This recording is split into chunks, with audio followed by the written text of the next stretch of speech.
divided in four parts. Yeah, recording in progress. So the main theme of the with 4 chapters is computer-assisted modeling, and you will understand how it works and how I will get there, because it was not a natural way. And it's divided in 4 chapters: my personal way, how I get it; tools and machines, this is the second part. A third part is called From Idea to Reality, and it traces just in 10, 12 minutes how I'm going from an idea to a real model. And in the end, I don't do an overview of my production because it's perhaps not even interesting. I will present 3 makings, exemplary makings, and you can see what you can do with 3D printing. It's not always cars. So even every point could be a large story of its own, but the goal is to start with an overview. So computer-assisted modeling, part 1, my personal way. My name is Volkmar Meier. I am 62 years old, born in Germany and living in France. I'm working as a news editor and news designer for Agence France Presse in Paris. You see our headquarters here on Place de la Bourse, in the center of Paris, not far away from Louvre. The building is not beautiful, but the surroundings are very beautiful. And I am a lifelong model railroader. My father was a railroad man, and the choice of the hobby was rather natural. My brothers are working in the mass transit industry in Berlin and Frankfurt. And even my son perpetuates the tradition, and he's working for Alstom as electrical engineer. So yeah, just me, who are not professional railroad related men. So I created my own. After my early Märklin years, my modeling interest shifted to HO narrow gauge and later even to large scale live steam. I'm still an active live steamer, 1 7.25 live steam, 7-inch-1/4 gauge live steam engines. And in the 19th, I discovered the American interurbans. I didn't see them before really as interesting, and why I was quickly fascinated by the aura, the big wooden cars with wooden pilots, and this fast lines going cross country, especially the Midwestern lines. Going out from Cincinnati and Indianapolis. And I started to buy a number of traction books by eBay or found them in Europe in used bookstores, and started also an extensive digital collection of drawings, photos, anything I found. And over the years, I tried to build models myself, or to buy, I bought some brass models or white metal models, but I found them expensive, not very good running, especially on 2 rail operations, and I have to remotorize them. And I found it very tricky and not easy to manage, and the result was not good. But I got some cars, and you can see both photos. They are running on Luna track, and I got done. I realized I managed to have some cars running. Everybody is seeing the slides. I can go on. All is okay. Yes. It's perfect. Okay. So we will go on. So it's the moment to confess something to you. I am not a good modeler. I am neither skilled nor patient. And all my attempts to scratch build from styrene or brass, or brass soldering especially, is just a nightmare. But styrene cutting, I would cut one window off, and after the 5th or the 6th, I would stop. I would cut in my. It's not for me, this technique. So, and also my additional sin is my tendency to create disorder. I always create a big disorder when I'm scratch building around me. So this is even just a light view of the disorder I can create. But as I mentioned before, I was a professional, or I'm still a professional designer with tools like Illustrator, and I was a professional 2D B-dimensional designer, and I made some designs for my own pleasure. Here you see the Ohio Electric boxcar, and I searched for all the dimensions, and I made some of these plates just for fun, because for me it's easy to do, much more easy than to build a model. And I had to learn in this time, about 2010, I had to learn 3D drawing to stay in the business. And 3D learning was horribly painful. But when I discovered that I could draw 3D train models, learning was much easier. So it's the same boxcar here was turned into a 3D model, and I found it interesting. And then another thing happened. I discovered exactly in 2012 the existence of 3D printing. And this time, this was not home printing, this was printing from providers. And in this time, it was something like a pioneer science. And the only way to do something was to order from Shapeways. This was a Netherlands-based enterprise, or from eMaterialize in Belgium. Fortunately, Europe was always a trailblazer in 3D printing, especially in Netherlands and Belgium. And it was in the early years, it was easy to get providers. It was very expensive, but it was able to make my first experience. So my first real model was the famous Ohio Electric wooden boxcar, simply because a motorized car was good evening from Holzburg. Okay, hi.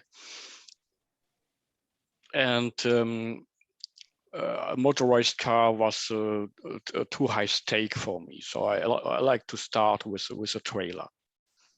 And I was surprised by the quality. I was totally shocked because it was so easy to make something on my desktop, to send the file to eMaterialize in Belgium. And 3 weeks later, I got this boxcar body, put it on, I think it's Caddy trucks, and I added some truss rods, and the car was ready. I primed it, and it was ready. So I was able to build cars on the computer. The next chapter, I will explain how it goes. So soon I had produced my first interurban motor car. This is one of the big 61-foot Ohio or Indiana combine. And with I used Stanton drives, Northwest short line, and all is designed, the underbody, the floor, and all is fitting together. This was just a shock, a positive shock. Before, I was an obscure and technical, rather inept modeller, just tell it was like it was. And 3D drawing and 3D printing enabled me to make realistic, good running models that take all the curves. There was technically they were much more perfect than all this Suidam brass products. And there were no other manual skills required except soldering cables and painting. I don't like too much painting till today, but okay, I can do it. So the consecration came when the late Paul Meier, we see him here in Bob Dietrich's house in his basement, he contacted me. I didn't know nothing about anybody in the United States, but because I don't live there, but I knew that he was an authority within the traction model community. And he asked me if I could design the Chicago surface line sedan Peter Witt in nature scale. So I started to make it. It was not easy because there are some tricky, little bit rounded forms on the front end, and it was a challenge for 3D drawing. But I did the car, and here you see the car painted by Paul Meier himself. He gave me one painted by his hands and decaled because he made the famous decals. And this was in 1012, 1013, and this was the year also I first time came to an EPTC traction meet. It was in, I don't know, it was not Allentown, was not Philadelphia, was something like King of Prussia. Oaks. Yeah. So this is the way in few years, I became something like a 3D printing guru coming from nowhere. It's just because I had to learn for my job drawing, and I was interested in American interurbans. If I would be interested in, would say, European narrow gauge or Chinese narrow gauge or Ukrainian narrow gauge, I would never have done anything for interurbans, but I was interested in American interurbans. So it takes this way, and this is the first part of my presentation. If anybody wants to have questions for many details, how I am getting there concretely on a model, and I will perhaps the next two parts will be explain much things, the name of the software and many details. I will explain them there. Is any question there? Otherwise, I will switch to the second part. Drink a little bit of water. I could drink wine, but it's more water. Yeah. You will see the second part. I will prepare it. Watch the moment.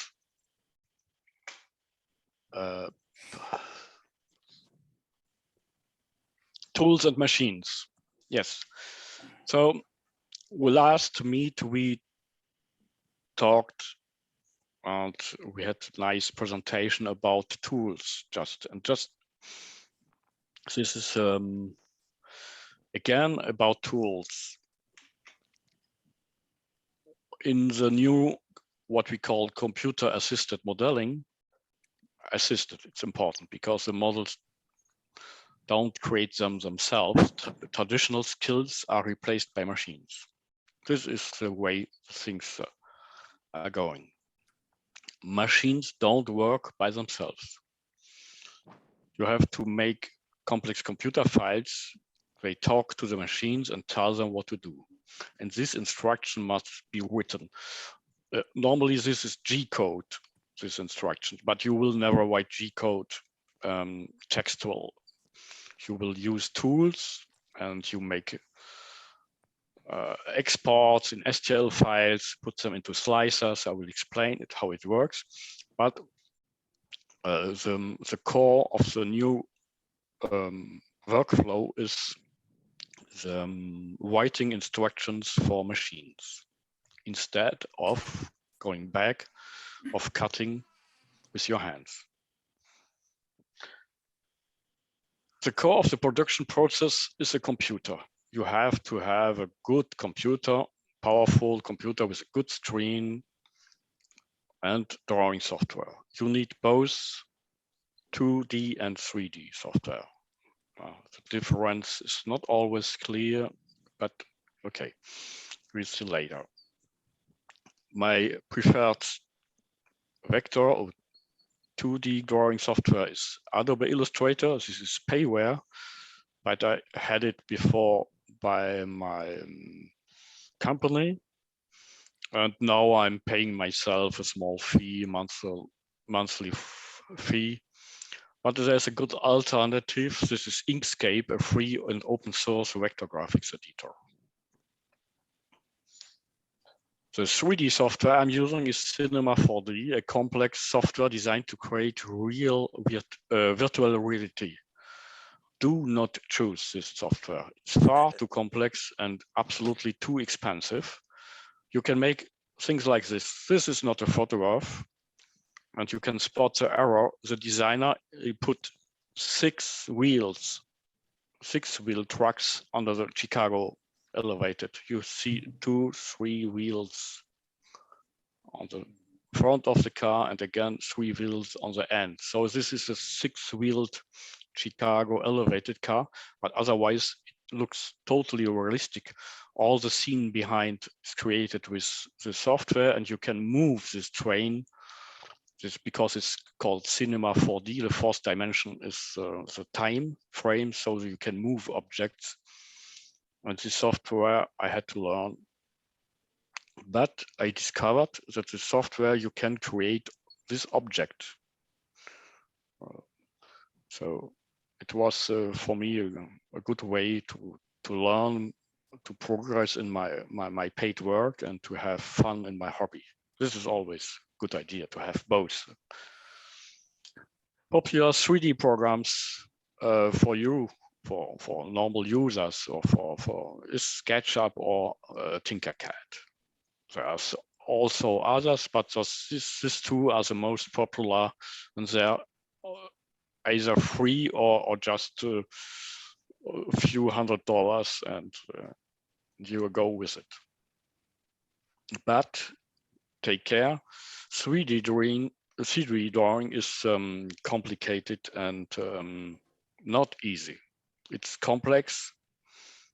Its complex conceptual work requires a high level of abstraction, perpetual learning and training, and you will be tired in the end if you stay too long on the computer. So be careful. This is not the easiest way to do models, and you will pass too many hours on the screen. Once I have finished the drawing, the file is converted to a specific file format. It's called STL. They describe only the surface of the geometry. In this world, there's no rounding, there are only triangles. The object is reduced to triangles. You'll see here the front of a wooden interurban, and all is triangle. And before printing, you must examine this STL for errors, because computer make errors, frequent errors. They create small holes, they invade faces, their parts are intersecting. This you cannot print, and you have overhang issues. Here you have a part, the blue part is not checked, and you have holes in the door where normally only embossed parts. And once the part checked with an STL repair tool, you get this part printed. So you have already passed a long time getting there. The next stage from once the drawing is done, you have to pass it through a slicer. The slicer cuts, like a slicer in the kitchen, cuts your object in small layers. And the printer will make these layers. This looks easier here in the image, but it's a highly complex operation and also a source of daily mess if it doesn't work. And not enough, you have several different printing systems. The fuse deposition modeling, this is famous plastic spools on home printers. FDM makes robust but less detailed parts of greater dimensions. This is HO scale here. And FDM is best for HO scale. But if you have not a good printer and you have not good plastic, you would start to print rivets and you will have quality problems. But I have managed to get rivets and not to have quality problems. The second system is SLA, or resin printing. This is when ultraviolet lights harden small layers of plastic, photopolymer plastic. And this makes detailed but fragile parts of small dimensions, especially N-scale car bodies. Once you have printed, you have to clean the print. This is, again, you have to do some handwork. So you see my two tools I use. And you have to remove support, drill out holes. Normally holes, when you 3D print, holes have never the good diameter. They are smaller than intended. So you have always to drill them up, at least when they are important for you. And fresh, when you're printing resin, it's even it's a dirty job. You have to take gloves because the chemical products can cause problems to your skin, and so it's a careful job and it's bad smelling. So you cannot do it in your living room. And SLA resin prints need final hardening under a UV lamp. So you have all the post-production process you have to master. Otherwise, if you want to print yourself, evidently, if you print by providers like Shapeways, they will do the work for you. So the workflow resumed. You start drawing. You make an STL export. You check the STL and you slice. When you have an error, you start again, go to your drawing. So you make several turns here until you have a product who is good enough. And this is time consuming, long. You will sometimes have errors you cannot explain, and you go back to your drawing and you see that you have copy and pasted an object 2 times. Perhaps a roof is existing 2 times, and this will ruin your print. So you have to look if your drawing is clean, and you turn here. But once you have done, you send the instruction to the printer, and then it goes.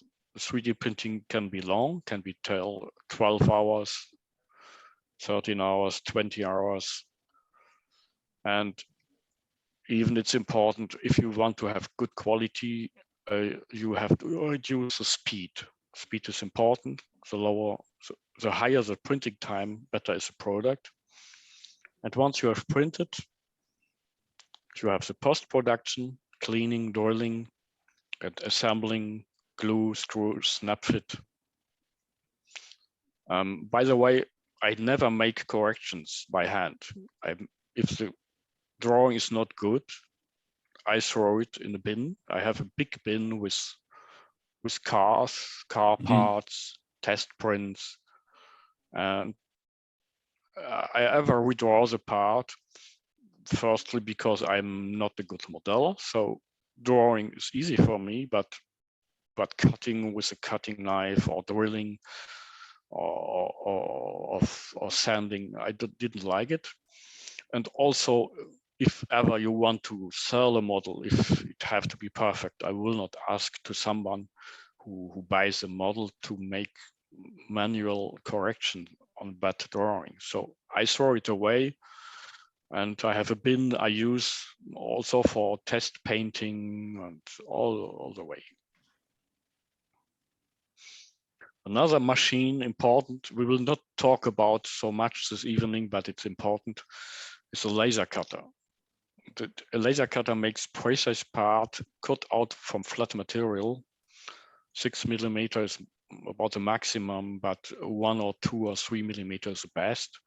It could be cardboard, fiberboard, wood, acrylic glass, 3-inch sheets, but not PVC plastic because the fumes would be dangerous. And you see here the exhaust. In this photo, you see the exhaust. You have a good ventilation, and it's a big machine. It's a little bit noisy. The laser cutting workflow is, laser cutting is 2D drawing. You export in SVG format, and you are creating G-code via driver. And the post-production is the same nearly as in 3D printing. Laser cutting is mainly used for structures. Architect models are often mostly made with laser cutters, and I make houses. This is N scale, so they are engraving the bricks, and you have the raw product, and this is the house once made. I make row houses, and so. But you can also make cars, car parts. This wooden decks are made with laser cutting. This catenary bridge is made from laser cutting. The farmhouse and the barn is made from laser cutting. Even in this image, everything is made from laser cutting except the track and the trees. So, but it's not, as a machine, is a complex business. A cutting machine is big and very expensive. This is, by the way, this is the only American machine I use. Zinc is an American company. Mostly my printer are made in Czechoslovakia, and the other is a Chinese. And a laser cutting machine needs a powerful exhaust because you have fumes. It's a little bit noisy, and you have fire hazard. You cannot let work them without standing by. So, and it's really expensive machines. So we coming back to the workflow. You have the core is a computer, and the core for you is a 3D drawing. Without drawing experience and being a good designer, you will not be able to make 3D objects, 3D modeling. So coming back to the beginning, traditional skills are replaced by machines. So we are at the end of the second part. Anybody have questions? So, Volkmar, at some time, will it be possible to generate models that look like they're painted and lettered, the next generation, or who knows? Theoretically, it is possible. Practically, I will show you. I have made one. I can make a small break, and I will show you the model. This is a famous Pittsburgh 6000 experimental streetcar. Wait a moment, I will show you the photo. And this car is not painted, it's printed in color. But I will search for a photo. I have it here. I have it here. On the subject of that car, Bob Dietrich, who couldn't be here tonight, told me to ask you how much that kit's going to cost. It's always 75 euros. It's about 80 with shipping. It's always 100 euro. So it's 110, about 110 US dollar. So I will announce it soon. I will just share the photo of this car. I have it here. Okay, this is the car. And this is coming raw, but it's printed with all this. Nothing is painted here, so it's all raw plastic. And I have a little bit a plastic look. It looks like plastic toys. For a good finish, it's maybe better you prime it and paint it again. But for me, it's a trial. And anyway, if you want to paint it better, what I want to do next is to spray over with clear satin or matte lacquer. So it's maybe lose its plastic look. But here, this is all the raw plastic colors. And it's maybe the original colors. We know that the cars were green and blue with the orange belt line, but we have no color photographs.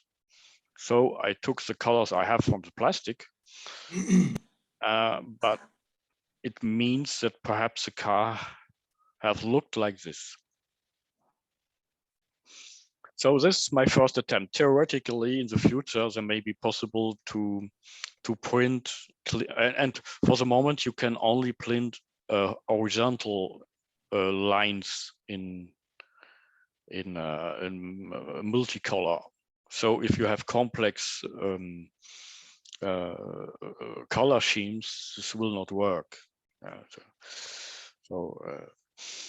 But theoretically, we in several years, and if I look back the progress we have made 10 years in 3D printing, it may be possible that we can have affordable color printing, and we maybe no longer be necessary to paint models. This will be a great progress also for me, because I hate painting in the end, because yeah, okay, I managed to do it, but it's I don't like very much painting.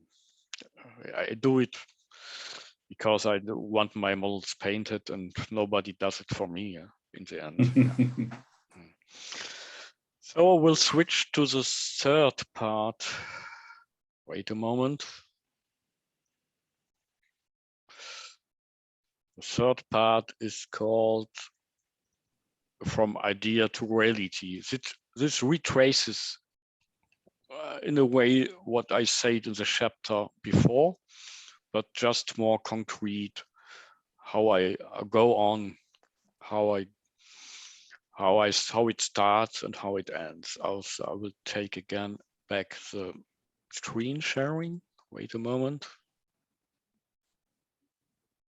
This one. Part 3, From Idea to Reality. It's always starts with a passion. You discover a car, and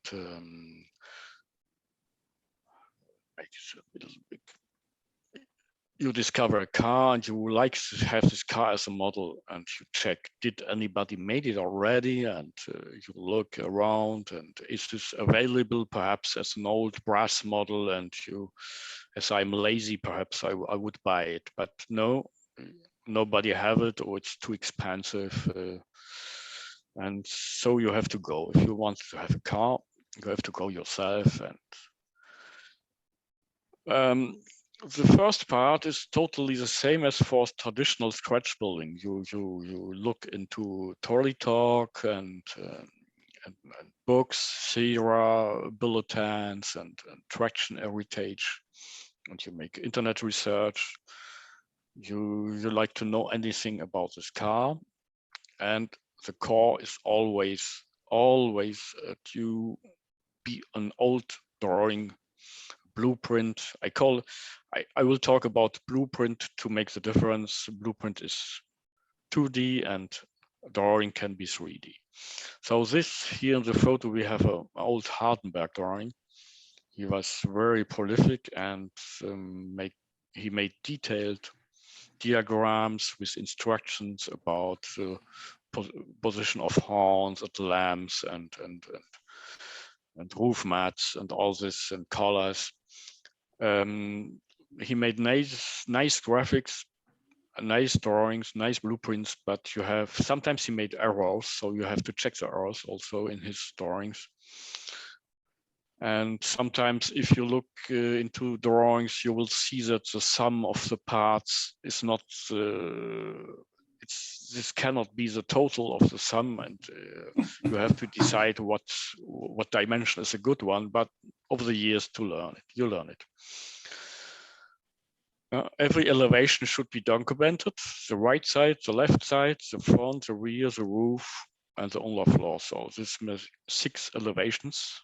You never have 6 elevations from cars normally. So you take some images from some views, from photos, you reconstruct yourself the missing elevations. But to make a good 3D drawing, theoretically, you need 6 elevations. You can make a blueprint from photographs, theoretically. If you have one known dimension, this is ISC 817, the famous motor, and you can make the drawing from a photograph if you know, normally you know, every time you know one dimension, you know the track distance, the wheelbase or something like this. But it's maybe a long process. So let's say it in theory. If a site elevation is not available, it can be made from a floor plan. For example, the width splitter, you have only a floor plan. There's no site elevation, but I made the site elevation because you know that this is, I think that wind splitter was a Duet car. So any Duet car had specific height, and the height of the clerestory was always the same. You have a grammar, every builder, Niles or Duet has his own grammar, and you find everything coming again back in every car in one form or another. Once you have a blueprint you available on paper, you scan it, and I will size it to scale. The word about scale, dimensions and scale. I'm coming from the metric world, so the US is a holy mass for me and for anybody coming from the metric world. And switching between metric and imperial US measures is time consuming. And this is also a permanent source of errors. Even space missions failed because there was miscalculating. And so I have established a system for me. For a flat blueprint of a traditional US car, I use a scale 172. 172 means 1 inch equals 1 computer pixel. So once you have scanned and scaled to 170, it's easy. One pixel is 1 inch in reality. So you can go back and you can look how wide is this window, and you can look in the clerestory roof, the details. You can always check the measures. All measures are converted into decimal inches and rounded to 0.25 inch. My models are correct to a quarter of an inch. So example, 41 foot 7 inch 7/16 is equal to 499.5 inch.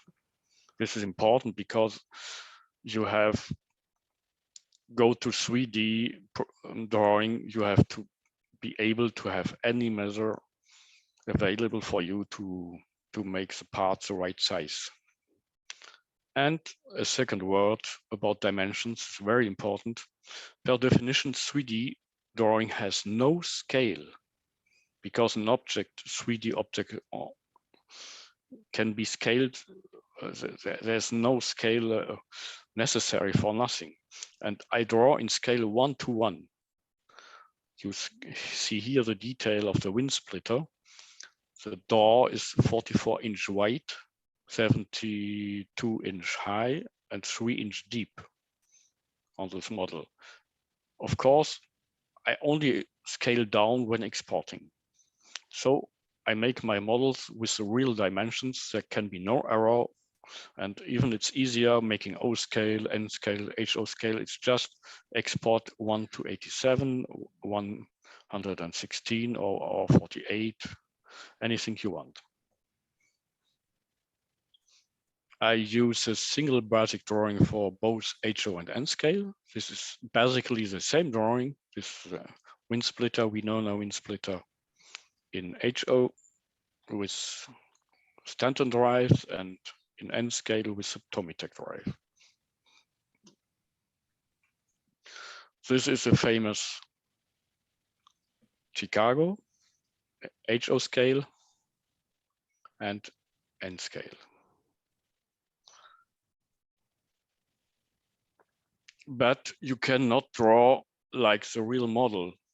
You have to respect every time. If you want to have a working 3D drawing, you need to respect minimum wall thickness. In HO, this 1 millimeter. 1 millimeter, fortunately, is 3.5 inches. And always when I'm drawing, I have my eyes on alert. Always everything must at least have 3.5 inch depth. Otherwise, a wall cannot be printed. And you have something like minimum embossed detail. Embossed is a rivet or a belt rail. And minimum engraved, this would be the grooves here of a wooden car. And then you cannot go down under 0.3 millimeters. That means about 1 inch, a little bit more. So every time you draw, you have to know the limits of technical limits of printers. And you have to respect also printers cannot work everywhere. Bridges are printable. These overhangs are printable when 45 degrees, but flat overhangs are not printable. Either you need support material or you have to change your drawing. And in practice, this means that you have an arched roof. You cannot print it upside up. You have to print the car upside down. You see it here. This is an arched roof car, Shaker Heights or something like this. Printed, and he's printed the upside down. That means that you have to print the roof separately. So if you are drawing, you have to know the whole technological process of printing, otherwise you will fail. So you are, as said before, you are in a high level of abstraction, and you may find it easier to cut styrene or to sand wood for making roofs yourself. So this is not an easy process. You have every time to think about something, otherwise you will fail, and fail. But okay, for me, this is my world. Drawing is my world. So for me, it's easy to go on with this. A 3D designer always looks for symmetries and repetitions. Windows pattern, and is the rear same as the front, left same as the right. The electromobile is a perfect symmetric car. Both ends identically, both sides identically. So this is an easy car. In reality, you only make a quarter of a car, not the whole car. And so symmetrically, you can repeat it. And once you have drawn a whole car, you make a reality check. I not often do it this way. You have the photo, and as I have a good software, so I can make renderings, and I put the rendering into the photo, and you compare, is your drawing like the prototype?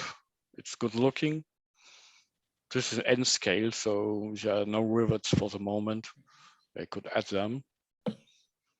And it's also useful to think about motorization because you want to have your car run, and it's useful to think about it from start. So I have floors for all traction drives, Bowser drive here. This is a Hulling cardan drive. This is the floor for electromobile. You see the motor in the center, cardan drive trucks with a gear tower. Stanton drive, here this is class B Baldwin Westinghouse.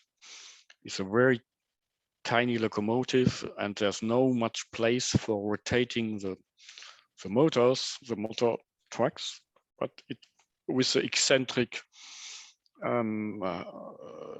ends, so it's not easy to design, but it works. And there's also the HO10 shuttle sput.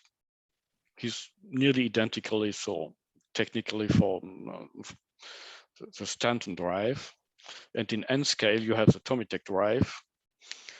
In this case, you don't have a floor because all the motor is already the floor. You only have add-ons like pilots and doorsteps.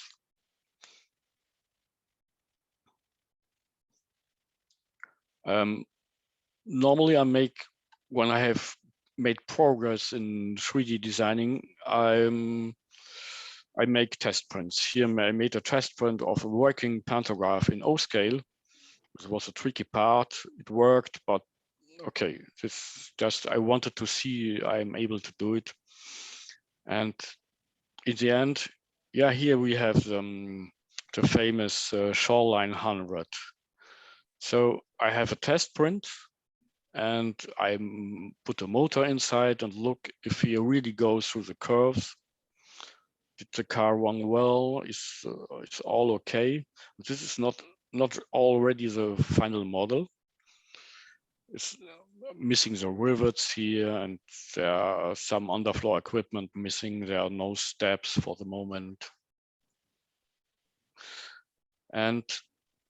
But this is just, you will go again for one tour of drawing, exporting, slicing, and printing, but you have once you may be able, I'm able to have the production model. And then you can repeat the model. This is the goal of 3D printing is it's not just doing one model, but doing 3 or 10. Rarely more than, I'm not selling much models, I can tell you. Not so much, but you can make 9, 10, 12, 15 if you want of one. And this is not possible with traditional skills. You will never be able to making 12 or 15 handmade models with steering, cutting off. And once you have the final model, it's time to move to the paint shop. And here you see both arched roof versions. This with the oval windows and this with the arched windows.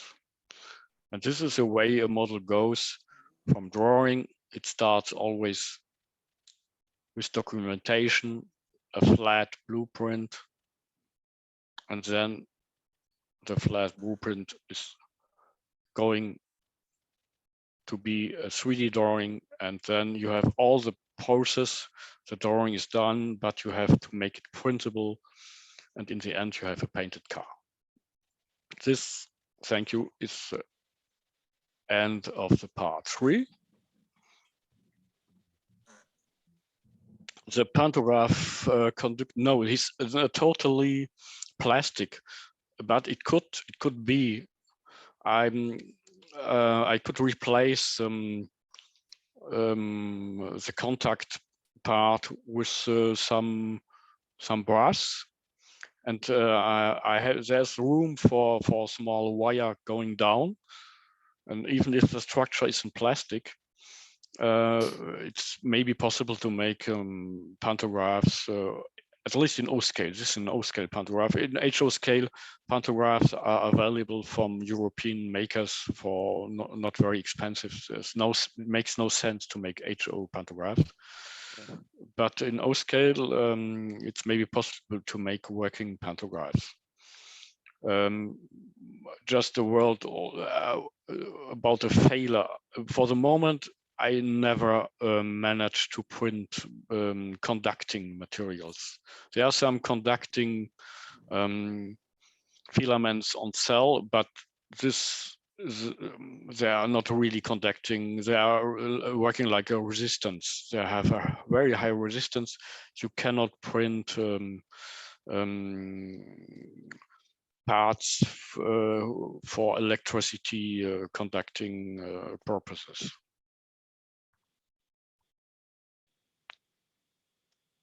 Yeah, what will I do with my STI? I thought, because, okay, I'm 62, I think I will have some years to live.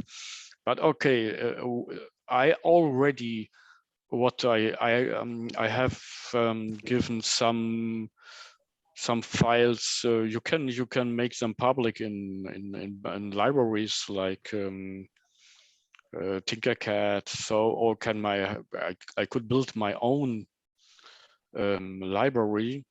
And also, once I reach the point who I want to stop drawing or modeling or selling, and I'm not selling much, but it helps me to buy new printers or more material.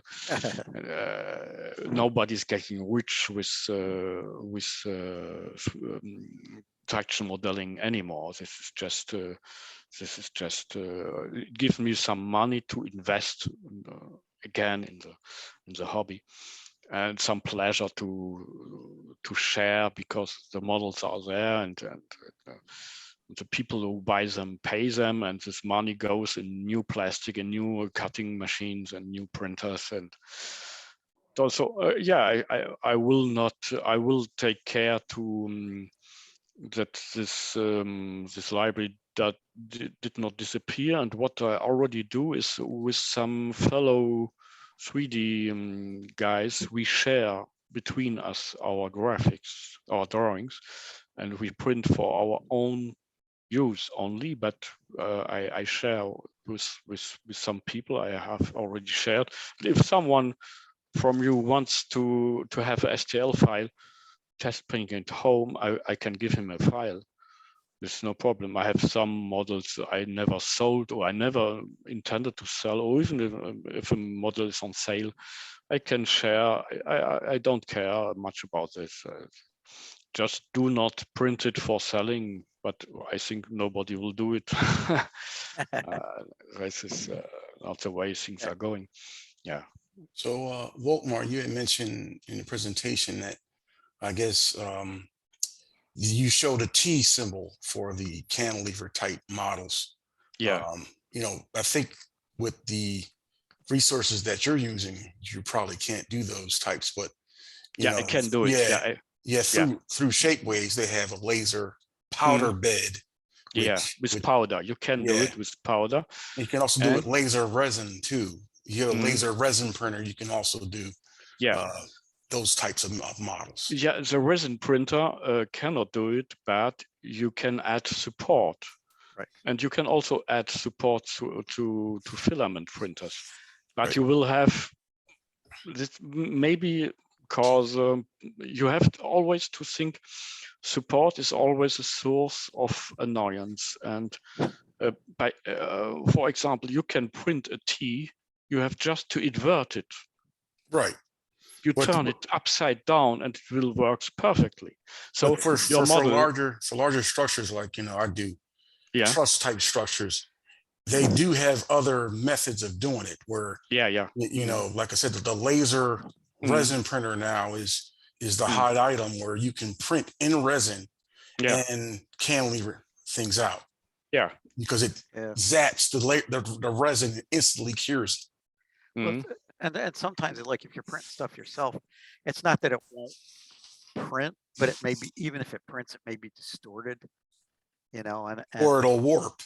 Well, that's but it'll warp either during the printing process because gravity takes over, Or yeah, like you said, it can warp after you're done. But I know like Gary Rain's been doing a lot of 3D printing. He did the O-scale wind splitters, and he ran into some problems with a freight motor or freight trailer, because it was a wood-sided car, and the siding was distorting at in some places, and like with the wind splitters, what he did was he built supports into the design of the body itself, like on the windows, because the windows would sometimes not come out quite right, and so because you can only add supports within the context of what the slicing software is capable of doing, which is usually supports coming up from the bed, but in this case he had to build supports that went horizontal, that went at angles that couldn't be done with the slicer. So normally it's a lot of fun. I do not use, you have in the slicer, we are speaking some for specialists here, but let's talk about it some minutes. Normally, I never use automatic support functions in slicers. I only do manual support. I make my support part by part myself. I know where he has to go, and I know who is not necessary. And I built my own support structures. This takes time, but the model did not warp. And if something fails, I know why it fails, and I make corrections. So, and I much like also the what they call this filament printing was considered not good enough for modeling, but not good enough. I can print rivets in HO scale with filament printers. You have to go slowly, and you have to have a good filament. I have a special filament for it. It's a little bit more expensive, but the production price is ridiculously low compared to Shapeways. But in the first years I made models, always I had small errors, or sometimes I had a big error in, and I trashed $100 because I have made a bad design. And printing a body, the first body, and paying $50, $60, $100 and trashing it, it's not a good experience. And now I make test prints, and I have managed to push the printer to the edge, this filament printers. And the famous Shaker Heights model I've done this is all in traditional filament technology, and it works very well. And this is a robust plastic, and also it's environment friendly, because this is PLA, this is lactose, this is corn. PLA is a bio plastic, and if you throw it into the water or bury it, it will disappear in 10 or 20 years. So you perfectly keep your models away from too much sunlight, as every plastic model, but it's biodegradable. So you can, these models are also environment friendly. Volkmar, on that shaker model that I have, did you hand tap all of the screw holes? Or is yeah, threading... I tap it. Okay, yeah. the threading is not done by the machine. That's really hard. No, this you normally all round holes. I told already, holes are never the good diameter. You can try what you want. It's either they are normally smaller, and if you make them something bigger, they are too big. So to have a perfect hole, I make a hole and just a little bit smaller for lamps, for headlights and marker lights, and I use always 1.6 millimeter screws. I buy them in big numbers in China, and I have the necessary tapes for this. And taping plastic is very easy. You make it by hand. I have a hand taper, and it's just a little bit work. And if you, in case you have forced too much screw into it, there's a good way to repair it. You put some dots of AC glue in. You let it dry, and you can again screw a new screw inside. So go tape inside again. No, I tape, and I'm drilling holes for my clients. Normally, it's the only handwork I do, beside cleaning and some sanding and so. And I very much liked this screw connection because it's robust and you can remove them. And I tried also some snap fit connection, but the PLA plastic is a little bit elastic, and it can be loose. And it's the easiest way are screws, and Allen screws are nice to operate because you can in holes you can exactly go with a screwdriver, and Allen screws is American invention, one of the best. Huh? IKEA uses them for everything. Yeah. Yep. And they include the Allen wrench. Yeah. And I always use the same screws, so you don't need much. And even this you can find the screwdrivers for nothing in any supermarket. So they're used for small smartphones. And what I also do around me, all people have old smartphones or old electronic devices. I take them, and I'm putting away all the screws I find inside. And these are big numbers. And then I give away the old electronic devices to the recycling bin. But I'm taking away all the screws, and screws are expensive if you want to buy them from commercial screw sellers. You have, for small screws, you have quickly a considerable sum. So look around. Old electronic devices always took away all the micro screws, and mostly are metric 1 millimeter 1.6 screws, and you can use them for modeling. So this was from the third part, and we go to the last. The last part is 3 makings. In example, we have also already seen many of my models. I don't have a real overview how many I made. I have to do some countings one day, but for the moment I have no clear idea what I have made. Some models I have just forgotten. I have done them. Some I have never printed. I designed them ready to print, but I lost interest, and many I have made in 2 scales, N and HO. It's a small word about N scale. I started in HO scale, but there was clients, potential clients at the time, who asked me, could you do it in N scale? I say, no, I can't do it. It's too tricky. I don't like it.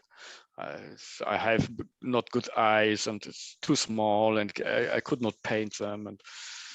And also I'd say, okay, I will try it. I will make one model. And I made a model, and I bought some Tomitech drives and some track, Tomix track, I think so, Cato track.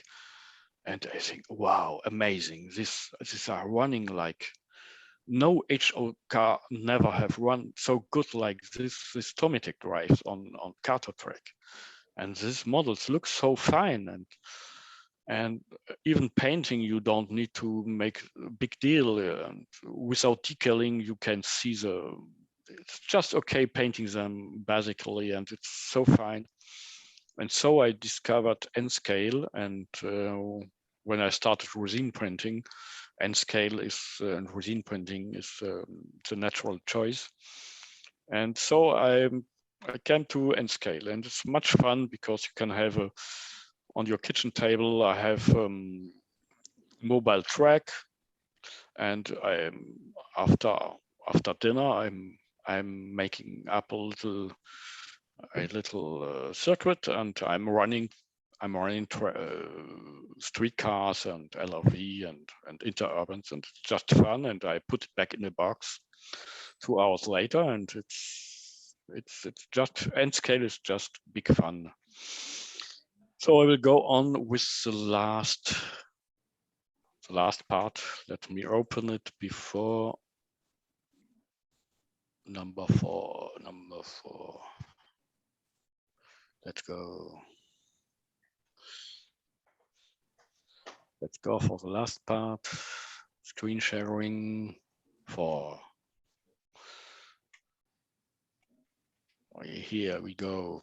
3 exemplary, not in the way that's the my best, most perfect, most beautiful creations. It's just they show what you can do with this new technologies. They are 20 years old now. I'm 11 years now in 3D printing, so you cannot tell it's very new, but it's okay. Making it a little bit bigger. Here.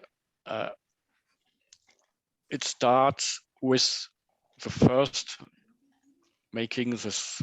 We don't talk about it. It's because it's a niche, but an important niche, making modern American LRV or streetcars. Modern means articulated and low floor, partially low floor. The Philadelphia cars are not modern. They are last century. They are high floor. So the modern cars are always articulated, and they always have parts of low floor. This is required by law, accessibility laws. So, and making those cars is just a design, engineering, and a production headache. It's even the complicatedest interurban is just fun. It's just easy to do. With we talk about the wind splitter and this wooden sides. This is just nothing. On a modern LRV, you have 3 car bodies, 2, 3, 4 articulated. You have this famous incurved streamlined ends with windows in curved trapeze form windows. So you have these flush glass panels. You have articulations. You have to make them work. If your car have to run, you have to make working articulations visually with this bellows. Here, this is a test bellows from paper, laser cut paper, rounded. So you have all these parts produced, but also really working in scale. You have to place a motor. Here is a motor placed in the middle of the ABC and of the center section without wheels, and the wheels are only in the end section. So this is absolutely, you have to be already a little bit an engineer to design a car like this, who is really running. And this is just another dimension of 3D drawing. It's not just drawing, it's already engineering. And you have also complications. You have all these containers on the roof. If you make a traditional car, you have underfloor equipment, but you don't see nearly nothing. So you can make some arrangements, but here you have to place it because you see it. You see your car, mostly your model, most from upside, and you have to build all these containers, and you have to know how they are. You have to have drawings, photos from them, and those cars can all be produced using both 3D printing and laser cutting. The windows are made with laser cutting. The bellows here are not shown, the paper bellows of black paper. Here are in white, but normally in the final version they are in black. And you can only make them with laser cutting because you you cannot cut these complex figures out with a cutter by hand. And the body all is printed except the green parts is about the motors, driving truck or dummy truck. And don't forget some traditional tools like iron to folding this paper bellows. You have to pass them with an iron. So my wife was astonished that I use an iron. It's not so often, but okay, sometimes it happens. And what I have done in this field is the Berkshire Liberty. This is one of the very few cars I have done in 3 cascades, N scale, HO scale. All cars are running Tomitech drive, has a Bowser drive, and this is an O scale car with Q car drive. And I also made the Siemens S70. This was my first in HO and N scale. Here in the photo is the N scale version, and how you see how nice N scale is. When you have this, they are decaled. This one of the few cars I have there with decals, because normally I'm never decaling because I have no time and I'm not finishing my own car. So, but here I have a little bit make a work on them and how nice it is to have N-scale traction running, and it's this is little cars. So this is the first making the American LRV in street cars. It's very complex. I have more projects, but this always a car like this is a very huge enterprise. You have to think about all the parts, and the really checks are sometimes cruel if you have a drawing and have printed, but otherwise perhaps it doesn't go through the curves like you want and doesn't run backwards like you want, like it runs forward. So this is a huge challenge. But I have new projects and perhaps making versions, other versions of the S17. There are other towns in the United States using them with sometimes little longer versions and another cabin ends and new light arrangements. But I will look on it. The second making is not a car, it's track.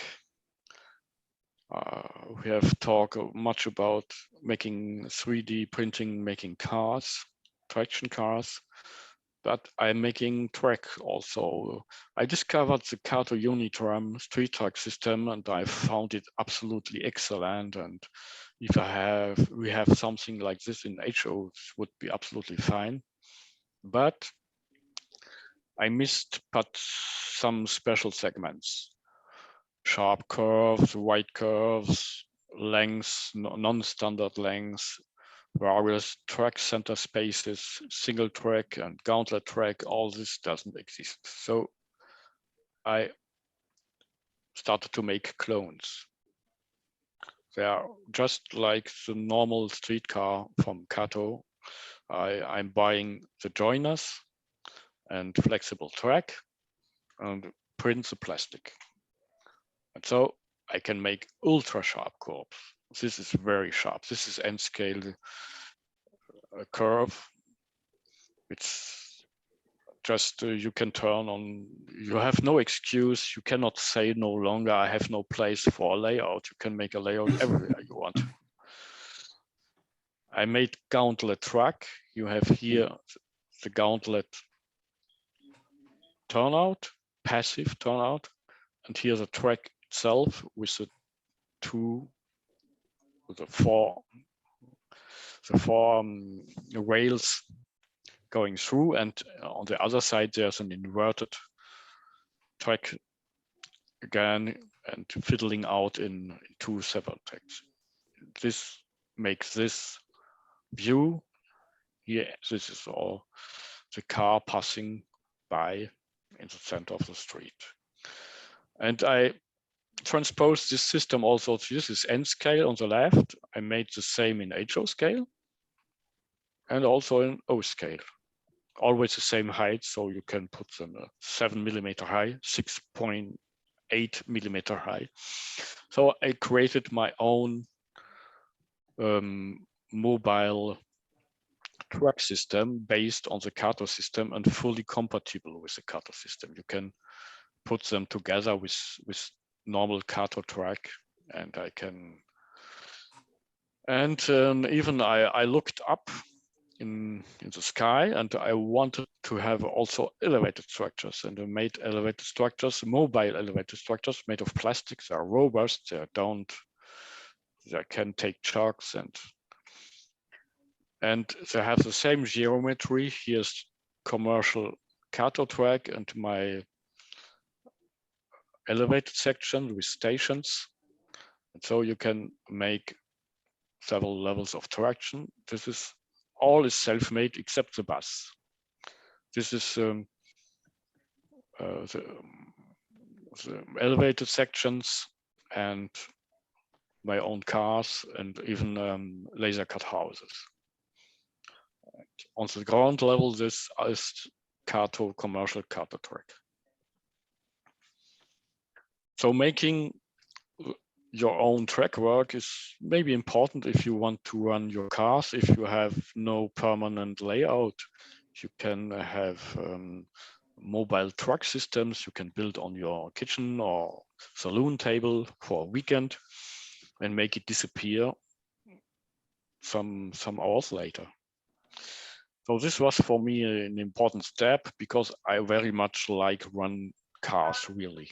Not only have them standing in the routine, I like to have them running, and I have no permanent layout, neither in N scale nor in HO scale. In HO scale, I have something I will show you later, but it's not totally finished in a way I can call it a layout.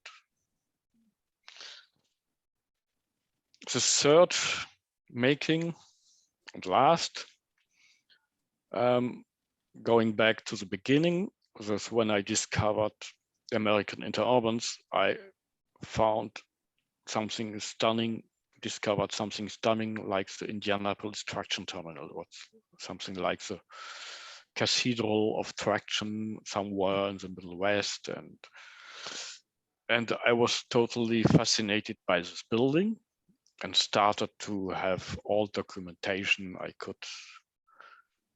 could catch, and but it was naturally out of question that I would build it because I'm a bad modeler, so I couldn't do it. And in this time already I started 3D drawing and I made some drawings. These are only drawings you cannot print. These are just hollow objects, so this is not printable, but this is virtual reality with sunlight and added. So this was to be a dream, or was to stay on the computer screen, but I discovered laser cutting. In 2016, during a long stay in Berlin, there was a laser cutter somewhere in something like a fab lab, and I had the drawings ready, and I put in the laser cutter, and I cut this arch and made some walls. And this is normally the tools I work: computer, a cutter for something, cleaning objects, a big mat, and a smartphone, and nothing else. This is normally my working environment or development environment.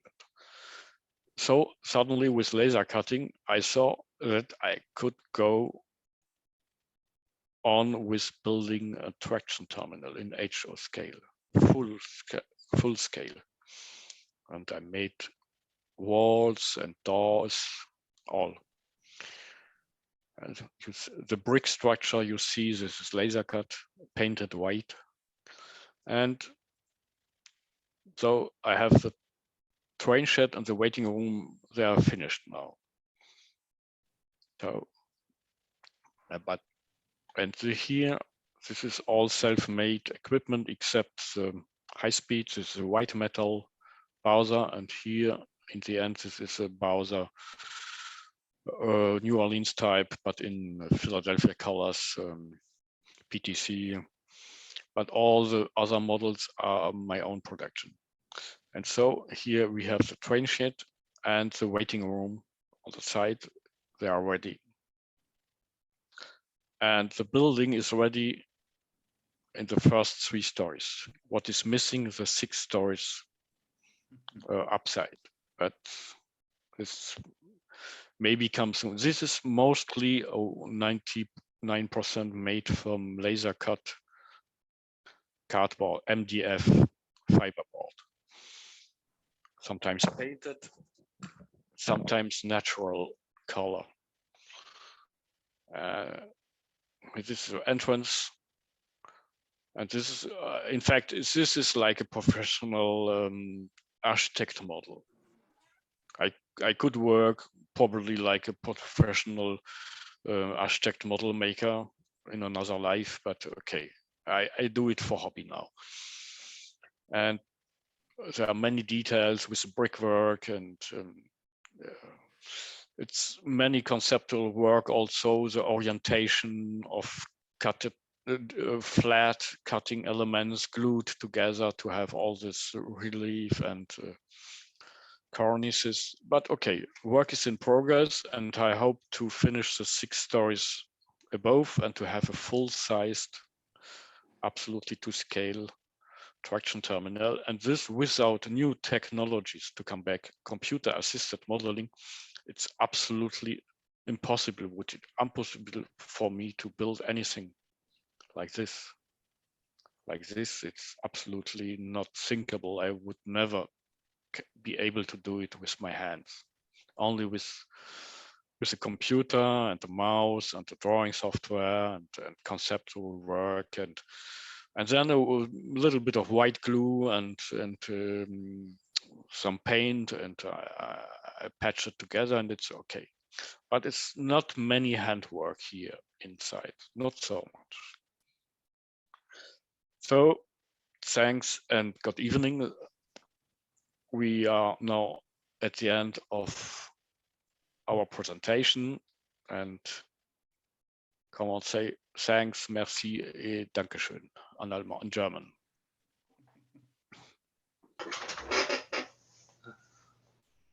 Everyone unmute and clap. Yeah, thank you. Thank you, Volkmar. Charlie, can you let me share the screen a sec? You should be able to, I think. Okay. Let's just see. Okay. Just want to show a couple of pictures of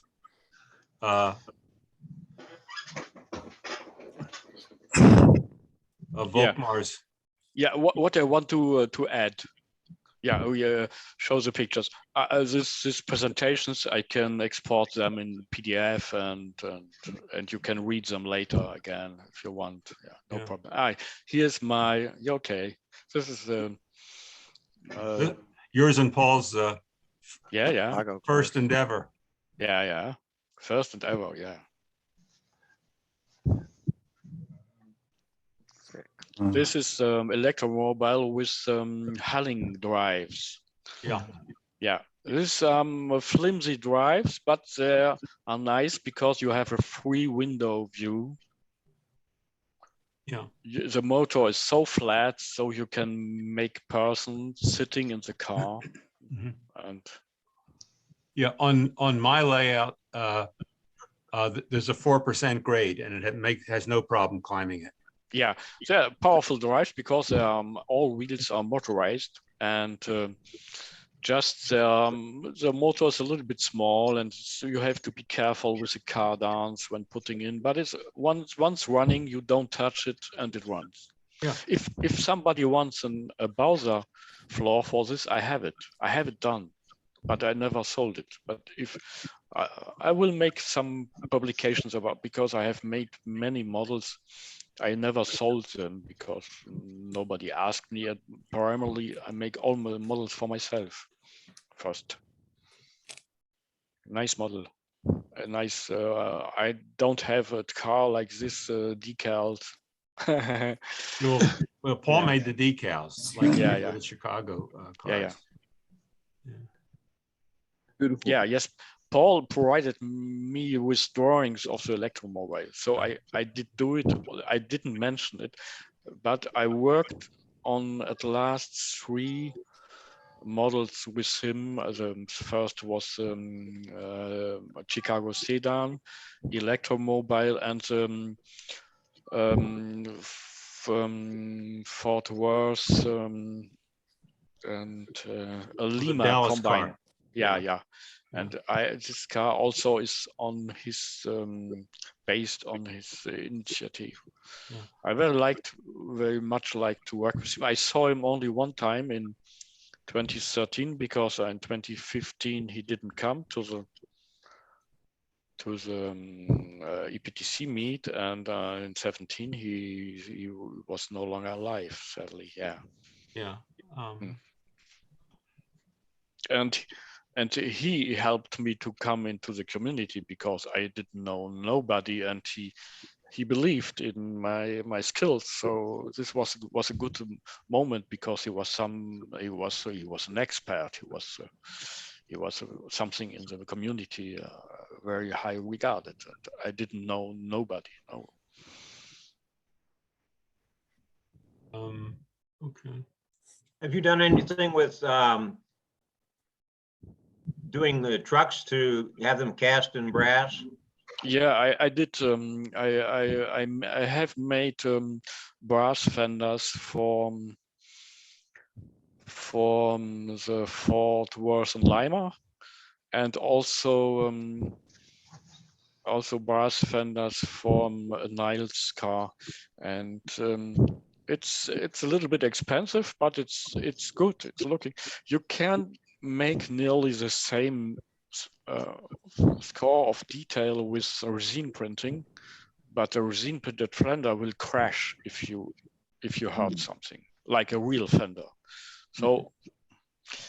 But perhaps, yeah. In resin printing, a fender will really crash if you crash another car. Well, that's why, yeah, I did my Providence fenders. I test printed them.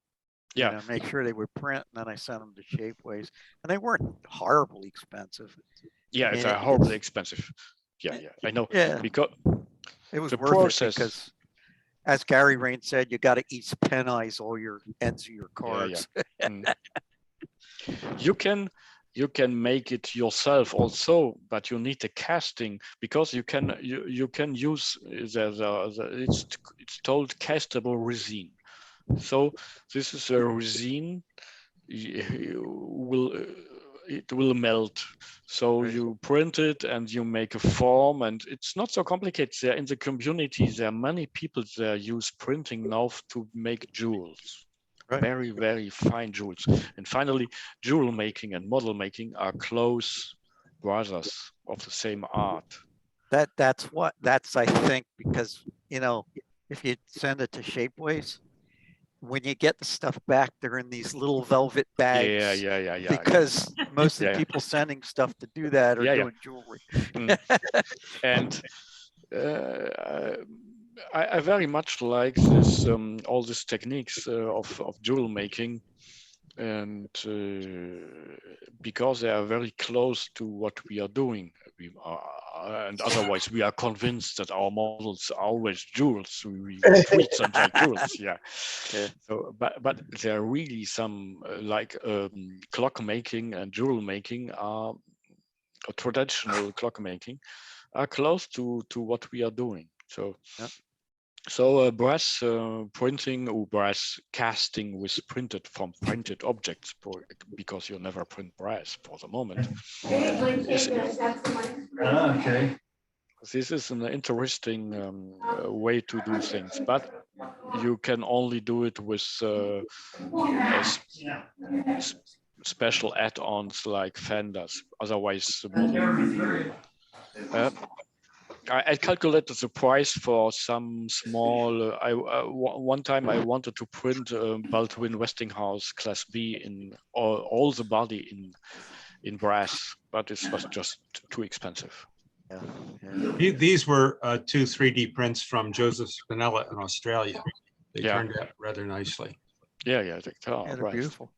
Yeah, and they are beautiful painted. Yeah. Volkmar, John Gallagher. Yeah. You showed, you used a different term in the United States, the flexible part between two cars. We call them diaphragms. Diaphragm, and they're very much like the accordion, what you would have on an accordion. Yeah. And you said you laser cut them. No, I laser cut. Yeah. Yeah, my question is, did you laser cut, for example, an upside down U shape and then glue them together, or did you make it so it's sort of all connected like a child's game of a bunch of people, like you would fold up paper and make a cutout and then pull it apart, that kind of an approach? Like origami. Yeah. I will go back to the photo here and start sharing just for a small moment again the screen. Here we go. So this is paper.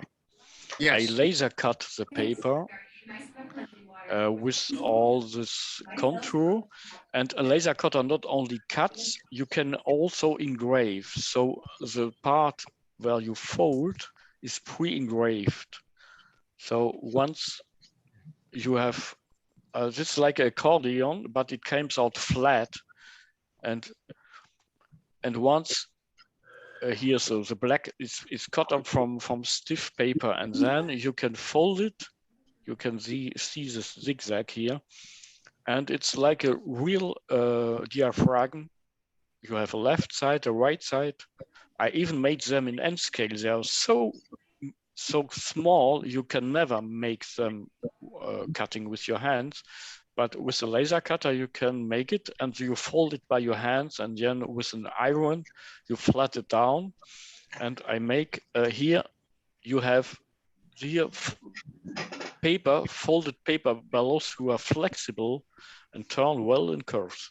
So this is made from paper. Don't forget paper. Paper is a very good modeling material, and is the best for, don't forget paper. And just laser cutting, you can have paper cut exactly, totally exactly, always the same way. That's important if you have a diaphragm to have the same contour all the way.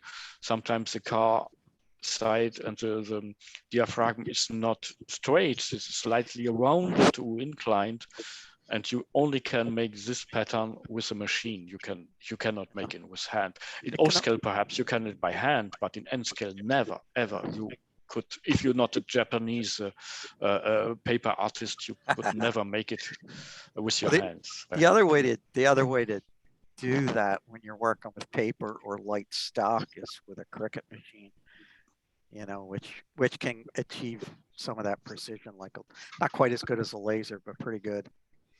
So what's on the roof? Is there a piece for the roof too, or just for the sides?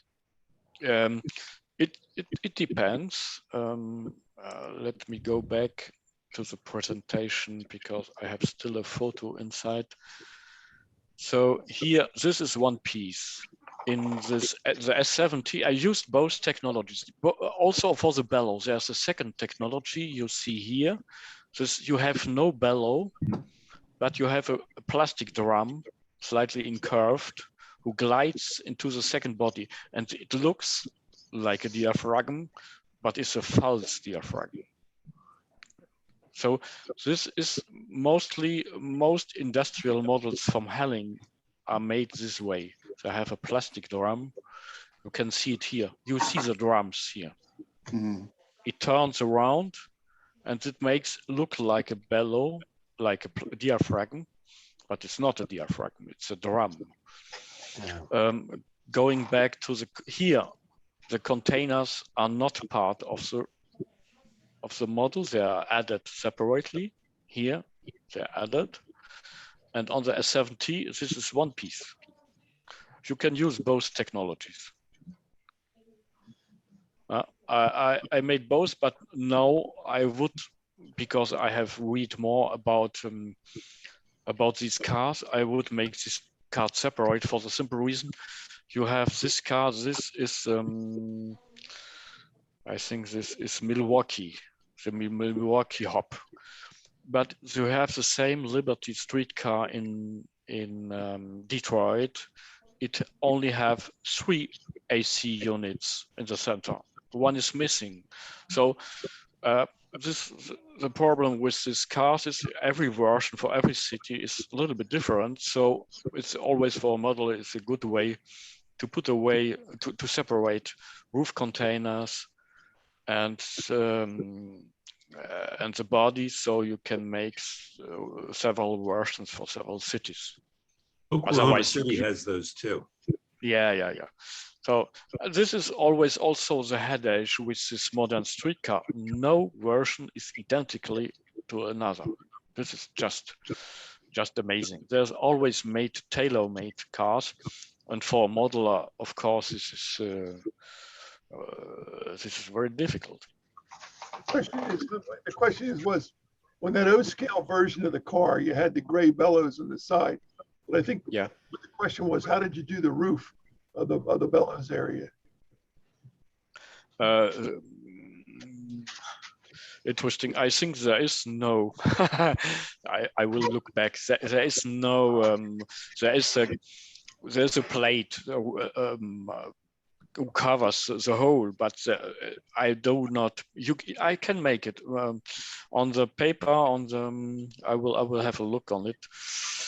Interesting. Here. Yeah, you see the O-scale.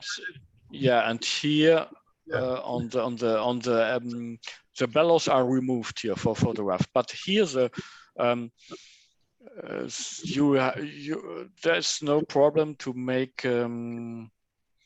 You have a hole, but you can have a small plate, and normally on this place you have cables passing one car to another, so you don't see nothing under this part.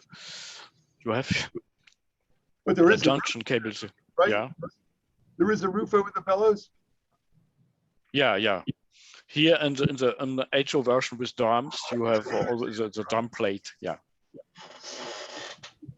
But in the end, it is important that your car works really, because making absolutely functional bellows in HO scale or N scale is not possible. You have to simplify. You have to simplify a little, otherwise your car will not go into curves, because the bellow is the diaphragm would be too stiffy. Making articulated cars is already is very difficult, but also in the real world, I know from guys like Eric Citico, my son who is working for Alstom, articulated cars are particularly difficult to operate on old tracks. This is why Philadelphia cannot use articulated cars on traditional streetcar lines, because the track would never support. The cars will never go through these curves. It's the same history in Boston.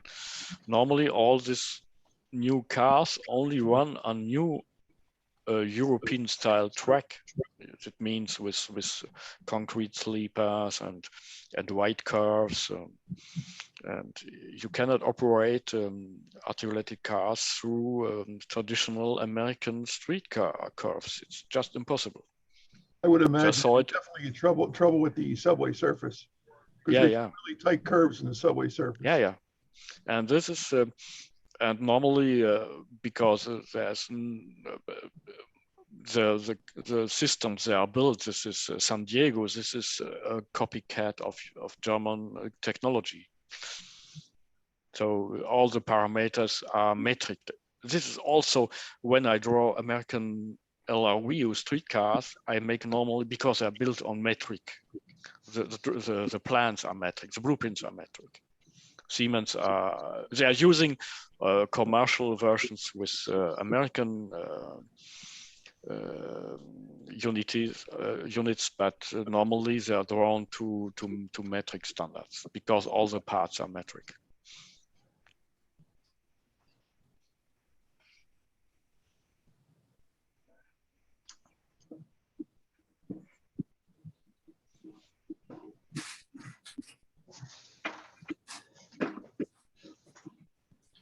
What a great program. Yeah. Good. There's a little word about the S70 from Siemens. I made this car, I don't know when, 2015, something around, and I sold some version, and then something happened what stopped me. This is Bachmann announced that they will mass produce Siemens S70. And of course, if a mass producer announces a car, as a 3D artist, you stop working because if they sell the car, I will buy their car for, I would say, $250 or $300. I would never make something myself because it's super complicated. But Bachmann never released this car, never made it. I don't know what's happened.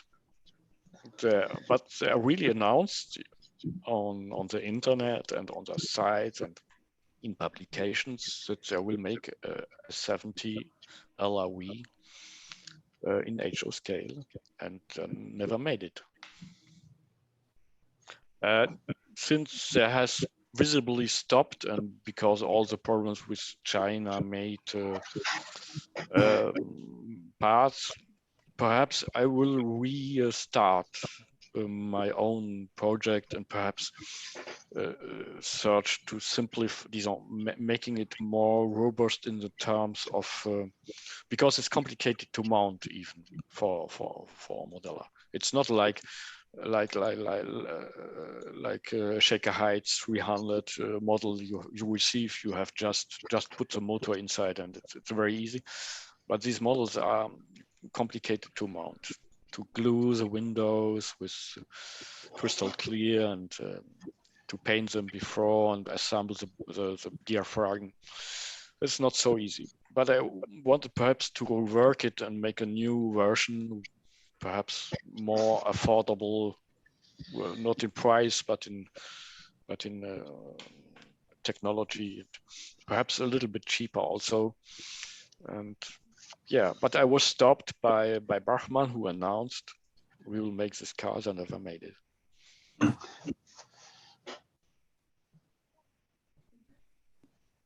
I look forward to you going back to making them. Yeah. And also, yeah, I have started drawing on. There's a new Brookville car for Tucson Valley Metro. It's a green and silver car. There's not yet in service, but they are delivered. And there has boxy ends. Always, every town have another cabin end, and there's a little bit longer because there's a battery, the lithium battery on the roof, right? And I will make this car. I have the drawings. I have contacts to the Brookville managers, and they gave me the drawings. Here's a couple different SD70. Yeah. I like very much this one. Norfolk. Yeah. And I will perhaps make more versions, but yeah, and this one is very nice. Also, it's a little bit longer, this one, but Salt I Lake City. can make, yeah. This is, yeah. And this is also, these are systems based on European standards with slab track and Very nice model. Very nice line. Yeah. Well, those aren't models. Those are the real deal. Mm-hmm. But the painting is also painting these models is a headache because you have this is masking. You have to mask 3, 4, 5 times. Well, someone would have to make decals probably for that. Yeah, but you cannot all make decaling, so it's a little bit. And these fancy paint schemes are just crazy to make with this rounded. I have decals made for this Shaker Heights car. Yeah, I saw that. There, I have to pay. I have to paint my own car because at least normally I want to have at least one car myself, but as I don't painting so much painting. I do it, but okay. When I can do other things, I run my own cars unpainted, and I wait for the pictures of my clients to send me pictures of painted cars. It's like going to the dentist. You don't want to do it, but you have to. I have to find a professional painter here in France who would paint my own models. This would be a good thing.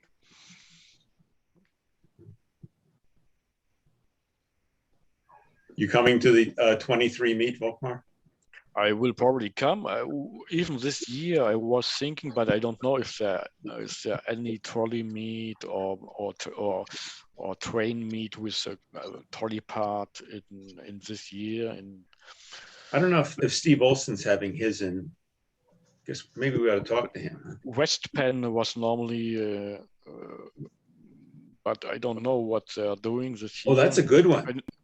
I never went to them, but normally it was to do the even years. I think so. Yeah, it's going to be held in June.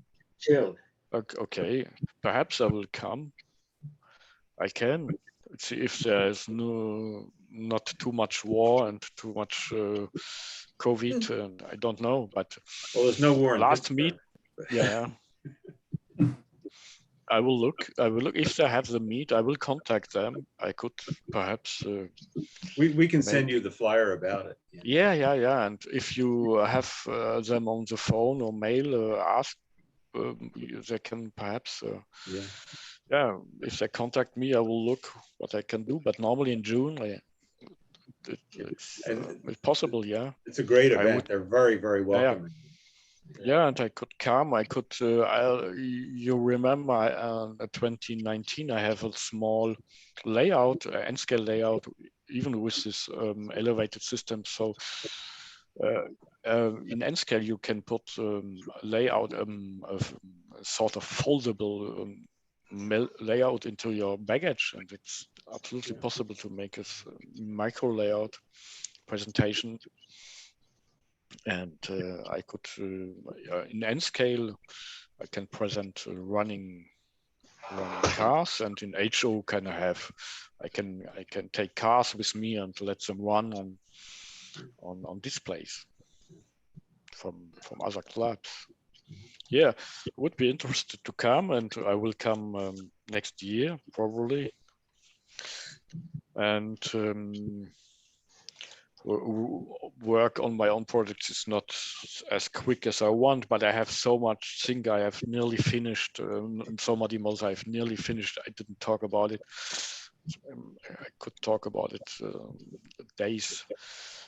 Maybe we can talk about a specific model another time this year. I can make a presentation. Come out this year, the new building's under construction and the track is down. Yeah, I will tell you if I finished traction terminal, I will make some presentation because this the old scale model was lost from Van Jones. It's no longer, the model is not there. That won't fit in a suitcase. Yeah, and no, this cannot. It's impossible to transport this model. I was really thinking about an N-scale version of this, smaller and perhaps a little bit less detailed, so making it just a little But it's maybe interesting having like a paper architectural paper model. It's maybe good enough for N scale. What do you think of that, Chris Highland? Yeah. Okay. Unmute, man. Sounds good.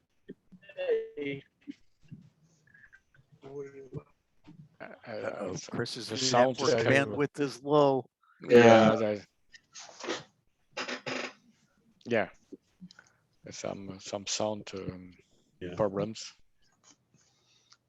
That's our N scale group. Yeah. I'm very I'm very involved in N scale, and normally I make every model I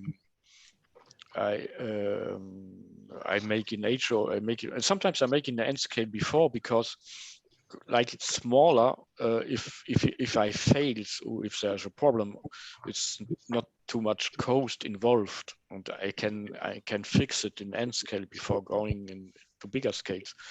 And also, N scale is even more popular. There are several models like Washington DC streamlined car.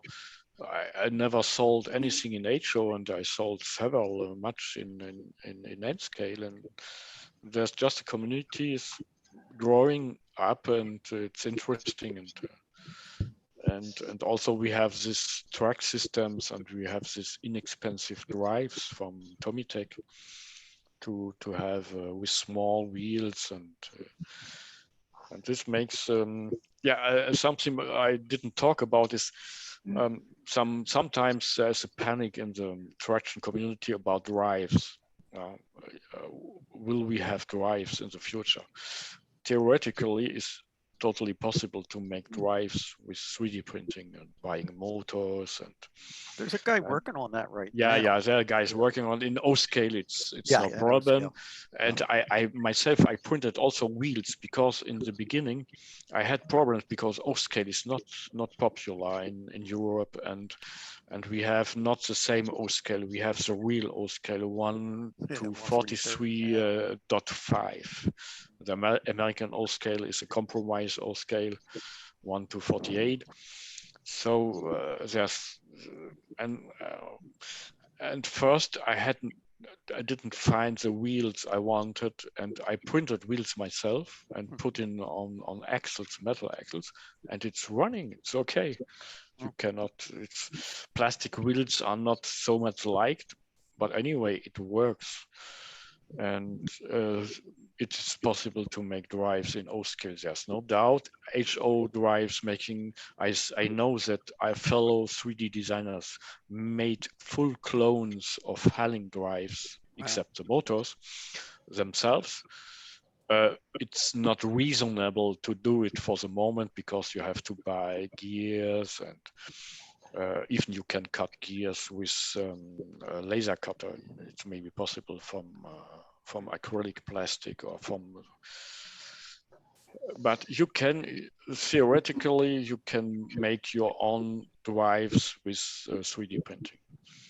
But for the moment, it makes no sense, because Bowser drive is $50 and Halling drive is 50 euro, and I don't have the time to work on this small.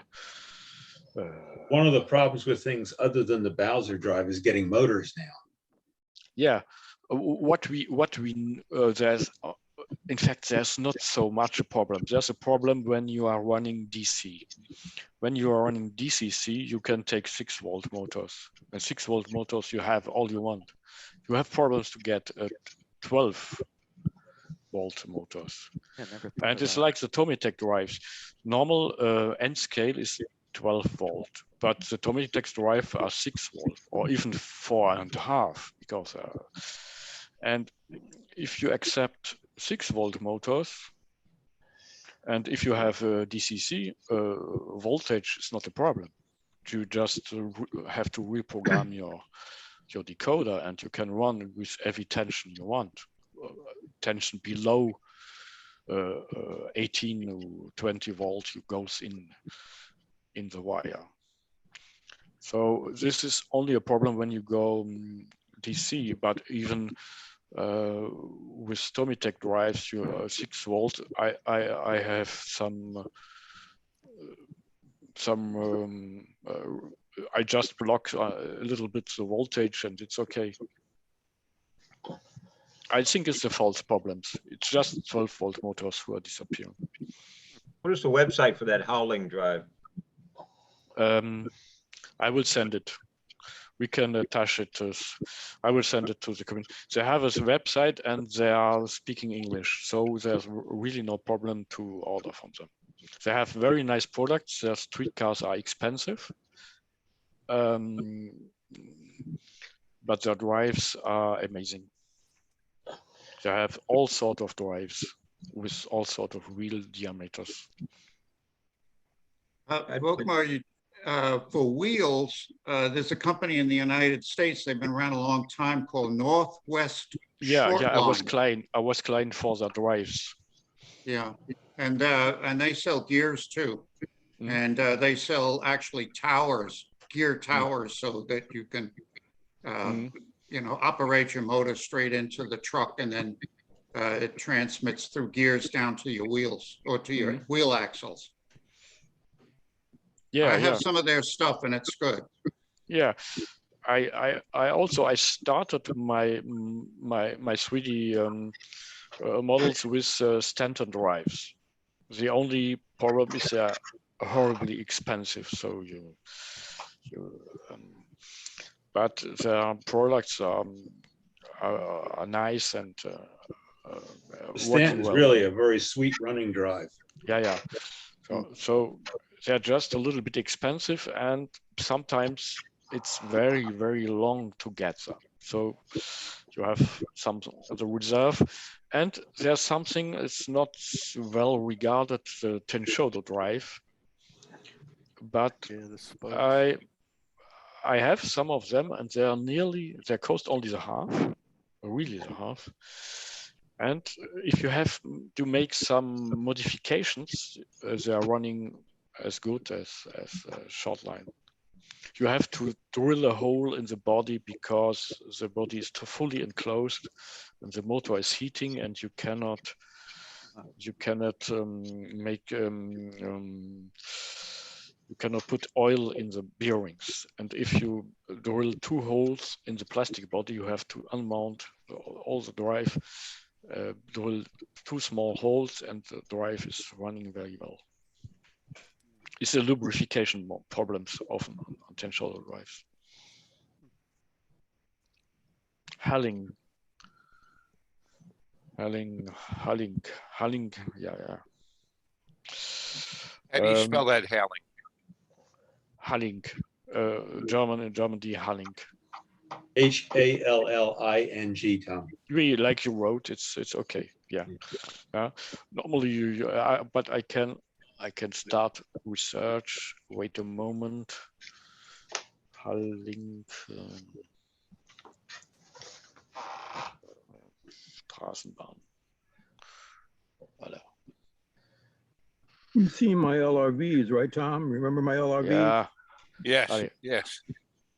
Those I are think all I have hard. it coming up now. It's like HALLING.AT.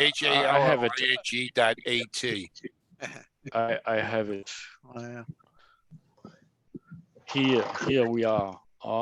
We switch to English. This is German. Wait a moment. Welcome. You have in production. I don't know if the computer already knows it, but when I typed that in, it came up in English for me. Yeah, so you have by country, and this is the tracks, Berlin streetcar. Nothing. This is yeah. So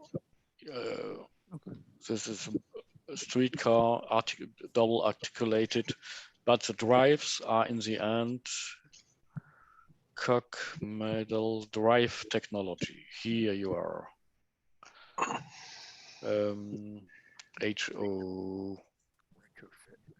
Yeah, here we go. So you have a site, you have also drawings. They have all very nice drawings, so you can, if you have questions, I can perhaps next month or in 2 months make a very small presentation about Hanning and what they do. That'd be what great. I think about it. And I can make an overview what they do, but I have their drives. I'm client, and I know many people who buy. They're expensive, and they're not. Some cars are not so good running. They are far too light. You have to have flat track, but they are articulated cars are complicated, but they are very nice. If you come to the West Penn meet, you could present it there. Yeah, I can do it, but I can make it something not so long as today, but I can talk 15 minutes about Halling and show you some slides, some details, and share some experience, because it's a very good provide. It's the only worldwide streetcar only manufacturer. They make a narrow gauge now. They make Austrian narrow gauge also, but okay, they're mainly making streetcar, modern and old streetcar models.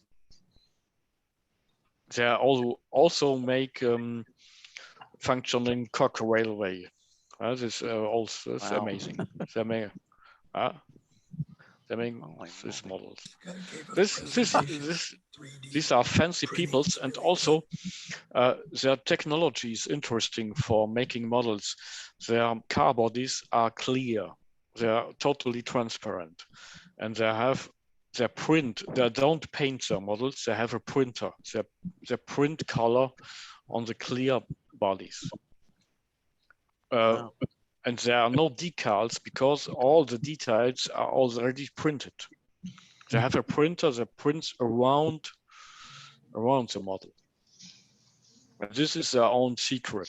They have built a printer who prints around the clear HO body all the colors, the color scheme, the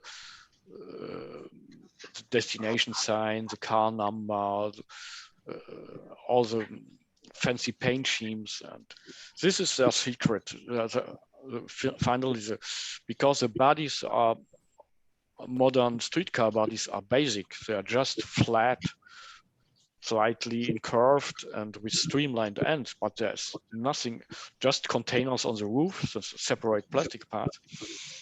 And the production system, I wanted to go inside this way also, but I didn't progress for the moment. Yeah, if I could build a printer who prints a color printer who prints the paint scheme directly on the body, I may be a rich man. Yes. I'm not there. Yeah. Okay, it is 3:40 here in France. Go get some sleep, Volkmar. Yeah. You can continue discuss. All right. Yeah. Thanks for your presentation. Yeah. Thanks. Yeah, and see you later next time. Do it again for us soon. Next month I will just perhaps look a little bit, but I can make another presentation. I could propose talking 15 minutes about Halling, not more, 15-20 minutes. Yeah. And the slideshow you have seen today, I will make a PDF export so you can read it later. I will send it, put it on a Dropbox, and you can download it. So see you later. Good night, folks. And Thanks. yeah, bye. Good night. Bye. All right. That was a great program. Yeah. Yeah, it definitely was. Thank you, Rich, for a suggestion. Yeah. Excellent.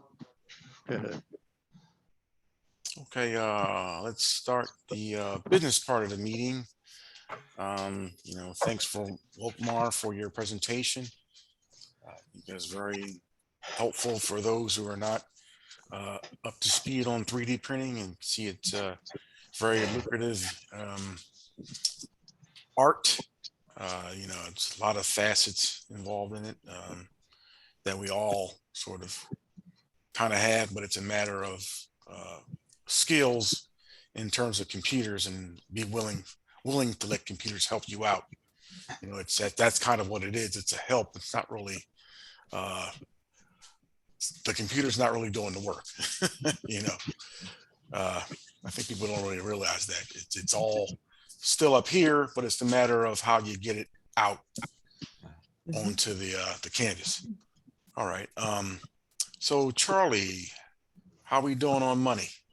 Okay, we have $31.51 in cash, $3,814.50 in the checking account, $18,679.95 in the money market account, and $52.35 in the PayPal account, for a total of $22,578.31.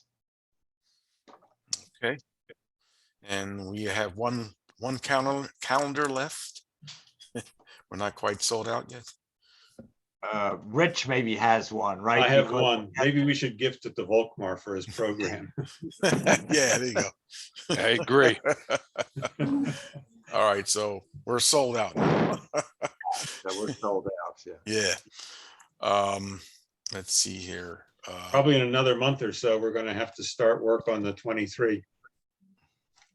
Right. So update on the 23, we're going to sign our contract in June for our meet in 23.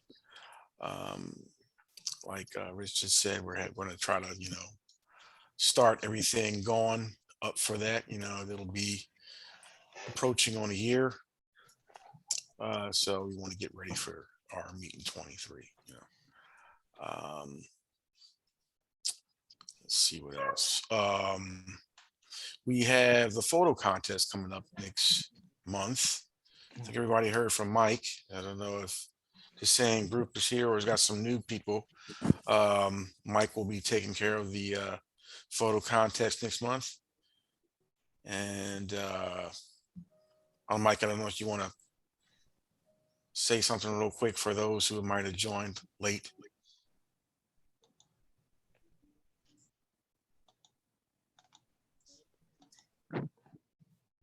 I was there. Yes. You're muted. No, I was caught me on a break there. Sorry. Oh, sorry. Only do so much. It's So just much you on the trolley. spot, right? Yeah, you have to go into the car barn every once in a while. You know? Yeah. Well, Thanks for not letting us hear you flush. Hence the mute. Yeah, for all the stragglers that came in late, just wanted you to let them know that Yeah, well, if you were familiar or you participated last year, pretty much we're going to do the same thing again this year using a PowerPoint presentation and loading your slides. And so if you want to email them to me in a standard format, JPEG or TIFF or even bitmap for that matter. Bitmap might be a bit too much resolution, but it's all going to be incorporated into a PowerPoint, and the resolution you see is based really on the device you're watching the program or the meeting on. So if you're watching it on a smartphone, it's not that big, and if you have a laptop or a desktop, you got a bigger screen, you got a better view of the slides. We're limiting it to 4 entries per category per member this year. Last year we had we're pushing 20 slides per category. That's a lot of pictures to try to remember as we roll through them to vote on them. So at one time we were hurting for participation, and last year we had a bumper crop. So trying to get a middle ground here. There's a deadline, I believe, beginning of the last week of March. It takes me a couple of days to put the program together. And the other thing is, if anybody would like to provide a small presentation while we put together the winning slides, calculate the winners and put the slides together. Last year, Bob Dietrich did a nice clinic on his home house, a module there and how he did that module. So somebody has something similar they'd like to fill the time with, contact me. It's easy to remember in this club. It's trolleyman@verizon.net. So email me with either your slide entries. Generally they're entered, they're put in the order in which I receive them. So usually the first slide each category is the first picture, the first email I got for that category. So that's sort of how I put them in there. There's no other order provided, but otherwise it's the same deals last time. The only other thing was last year there was a small hiccup with voting. There was 1 vote per login. So if there are 2 members at the same location and you each want to have an individual vote, one of you is going to need to log in on a different device. So even, you might watch the thing on one computer, but if you want to vote, you should probably also be logged in on a cell phone or something so that you can vote, one person can vote separately on another one. There's no way to split 2 votes on one login. That's pretty much it. I've gotten a couple emails so far about questions about entries. So I'm looking forward to a fun photo show next month. Great, thanks. Thanks, Mike. Okay, so the meet in May is still TBD. So we'll have some info up on that probably next month as well. June, we're thinking we're going out to the West Penn meet in Washington, PA. So anybody who wants to go out there and show support for West Penn, you're welcome to do it. We'll be out there, and I think we're trying to set up a group of rooms out there as well. So we'll have more information on that next month as well. So Steve, who is going to be handling the modules going out to West Penn? Well, we have to speak to Dave. I haven't spoken to him in a while. I know he had COVID. His family had COVID. And he's sort of laying low. But yeah, we have to speak to Dave probably in upcoming weeks. Okay, thanks. Yep. Okay. Any prototype news? The Boston extension, the first part of it to Union Square should open, I think, two weekends from now. And also in March will be the end of trackless service in Boston. Yeah. Wow. What, did they hire someone from Toronto? No.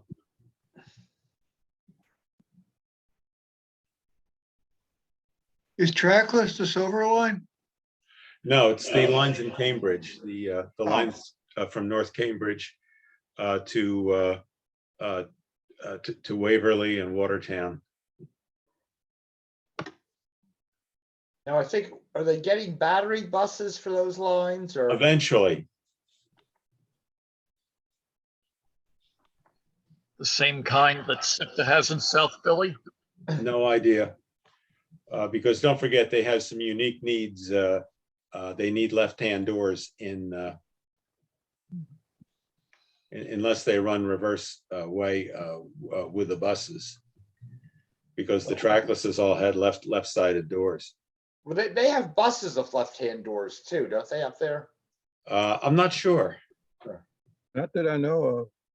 I've been there when they substituted the bus in an emergency, and But then they ran it through the square rather than the tunnel.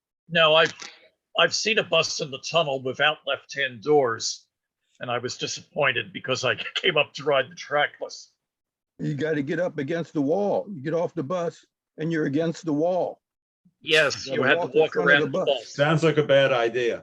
Yeah.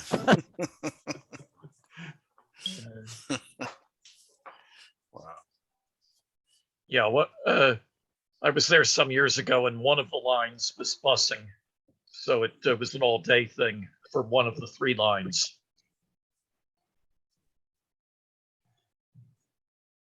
Ooh. Any other prototype news?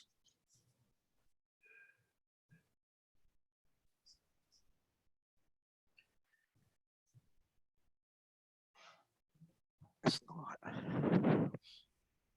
Guess not. Rolling along. Yeah. Question about model news. Are we, what about going to other shows? We've already passed Greenberg's in Wilmington, and the Allentown Spring Thaw Meet has been accepting new layouts. Yeah, I have a question. Was anybody down at the Wilmington meet? Larry was there. Yeah, Larry was there. Because on television, I saw like a trolley model running or so. Yeah, Larry was set up. Oh, Yeah, was that Larry then? Yeah, it was just, in fact, it was a very small show. Rich, you were there, I believe, right? Yeah. On Saturday, yeah, you and Bob. Yeah, So Bob and I went. Yeah, we were done walking through it in 45 minutes. Yeah. Oh, what time did you get there? And I was down there when it first opened. We got there, I guess about 11:30. Oh, okay. I think I rolled out around like 12ish. That proves my point. It wasn't much. Didn't take long, yeah. Oh, so there weren't that many dealers down there then? Well, the timing of it was kind of odd, Charlie. It was 1 week after Timonium, 2 weeks after Springfield. So yeah, the dealers had 2 straight weeks of mega meetings, mega meets. That one traction guy was down there. He has traction models and John DeAngelis. Yeah, he was down there. Yeah. All right. He's not really a traction guy. I think he's just a dealer. Yeah, but he has a lot of traction models. Yeah, he comes to our show. European stuff. Yeah. Mm-hmm. Yeah, he comes to our show. Yeah. And I think he runs like the shows are in like the New Hope area. Yeah, you and I went to that a few years back. Yeah. Oh, he does? Yeah. Yeah, I think he actually runs those. Yeah, he's the impresario for that. You mean the Firehouse shows? Those ones? Yeah. Okay. Yeah. All right. Yeah. Mm-hmm. Cool. Because I think he like lives in Glenside, but I think he actually works. He's like a vice principal at the Centennial Schools. Yeah. In Bucks County. Okay. Interesting. I thought I saw him in Glenside the other day, but I was like, nah, that's not him. Yeah. No, he always comes to our meet. Yeah. Yeah. I bought something off. I bought something off of him on eBay and ended up picking it up at Centennial High School. Pulled up in front of the school. He walked out, handed me the car. You're lucky you didn't get arrested. Yeah, drug deal. I saw him. He was driving. You weren't offering candy to the little girls, were you? They weren't so little. This is high school. You weren't offering candy to the not so little ones. Wow. No, okay. Okay. You guys. Yeah, I know. This is supposed to be a family program. This hour, it's X-rated. Yeah, that's right. After hours at East Penn. Prototype news. I thought I saw something going on up in Toronto. They were getting rid of all the trolley pull frogs. Well, they're going to all pantograph. Yeah.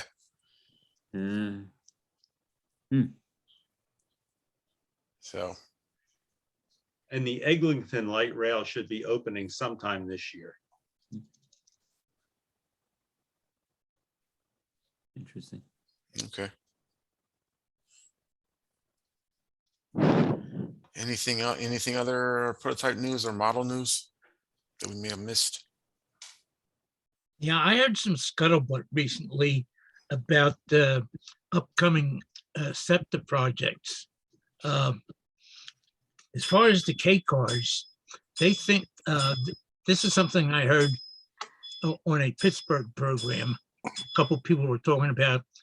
They think SEPTA thinks that the K cars have been so well built that they think they can get another 10 years out of them. However, it's a different story with the M4 Market Frankfurt cars. It sounds like from what they're saying, they'll probably have to replace those before the K cars. Yeah, that was all stated on Facebook too. So it's a Facebook storyline. Oh, okay. Yeah, but I think the Market Frankfurt cars, I think they were a bad car from, year one when they got on board. It's only like 20 years ago. Yes. Yeah, that's what Facebook. They don't ride as well as a K car or a Kawasaki Broad Street car. The theory on Facebook is that the ad trans or whatever they're called, the market cars, are so bad from get-go that they're going to have to be replaced. And they got to be replaced. SEPTA has only so much finances, and they have to replace them because it's the Market Frankfurt line. So the money will go there before it will go to replace trolleys. And those trolleys got to last another 10 years anyway, because if they decide to do new trolleys tomorrow, how long it's going to take them to redesign the whole system. But yet, I think I've read things in the past couple of days that I think some of this federal money, to build back better, whatever. There is no build back better. And they're going to use it for the trolley replacement project. No, it's part of the infrastructure bill. Yeah. This is a meeting. It's going to be this coming Monday, 6:30 to 7:30. You have to register in advance. It's a Zoom meeting about the King of Prussia extension. Oh. If you look up King of Prussia Rail, you can get the link and register for it.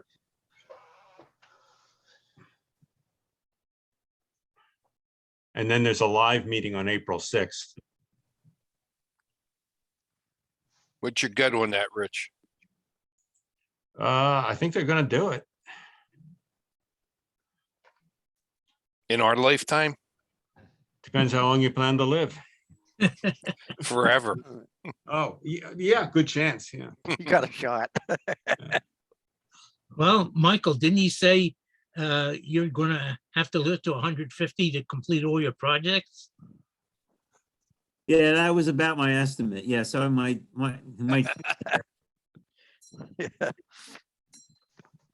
Well, the construction duration for that King of Prussia project is what? Must be at I least think 5 I think they years. figure about 3 years. Oh, it'll probably be 5.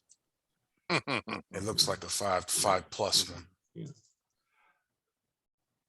Now, the other thing I saw something on the internet that apparently that new flyover that they built in Chicago for the Ravenswood line to cross over the main line up there. They call it, I guess, the brown line, to go over the red and purple line. Apparently, a lot of the concrete is falling off of the new flyovers they built. Oh yeah, Terrell. geez. Terrell Colson sent me something about that today. Yeah. Lowest bidder. Yeah, lowest bidder. Pour water. Yeah, I hope they don't mean build back better when you talk about that Chicago project.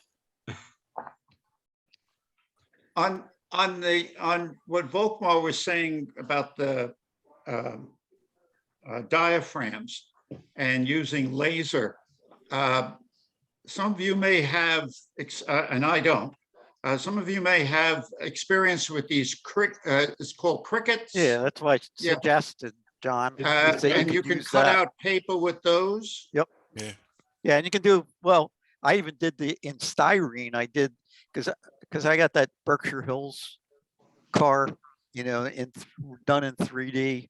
Actually, Charles Sontag commissioned it, and I got one of the first ones that the guy made, only left out the window frames. So I actually cut window frames on the Cricut, and it did a pretty good job, in like 015 styrene. And I've cut a bunch of stuff on that. I did inside the window muntins for my car barn, my control panel. It's pretty precise. Which Cricut do you have? Because it's the Maker. multiple. The Maker. Yeah. Okay. Yeah. And I gotta write that down. Yeah, that's a little heavier duty than some of the other ones. And so you can do plastic too. If anybody here is old enough to have put together the old tin side Walther's passenger cars, they had folded paper diaphragms in those kits. Yeah. Yeah. How long do those folded paper diaphragms last? They fall apart maybe after 5 or 6 years. But if you look at how they did it, you can copy it. You know, they had it so it folded into a U. You know, the way they had it. So if you took it apart, I had one, and before the one end on one car fell apart, so before the other end fell apart, I took it off and unfolded it so I could copy it, and that was a long time ago. I think I still might have a car or two like that, but you know, that was pretty much what that you were doing. But you could do it better now with the tools and the technology we have now. We can do better folds and better paper materials that are maybe more durable. Yeah, because the Cricket. I have two of those Dickey O scale. It's a little bit larger than O scale. Maybe it's 1:43.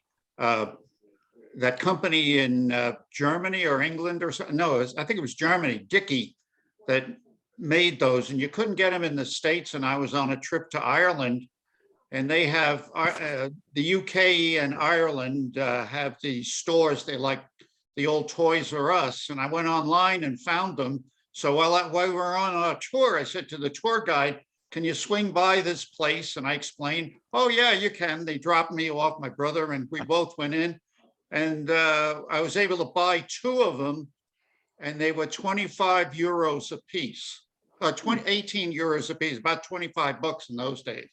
And these things are huge, but I want to motorize them and get them to run on O-scale track, but they have these real thick plastic diaphragms, so that has to be re-engineered, as well as the coupling. I mean, there's going to be some work on it, but the diaphragms was my real roadblock.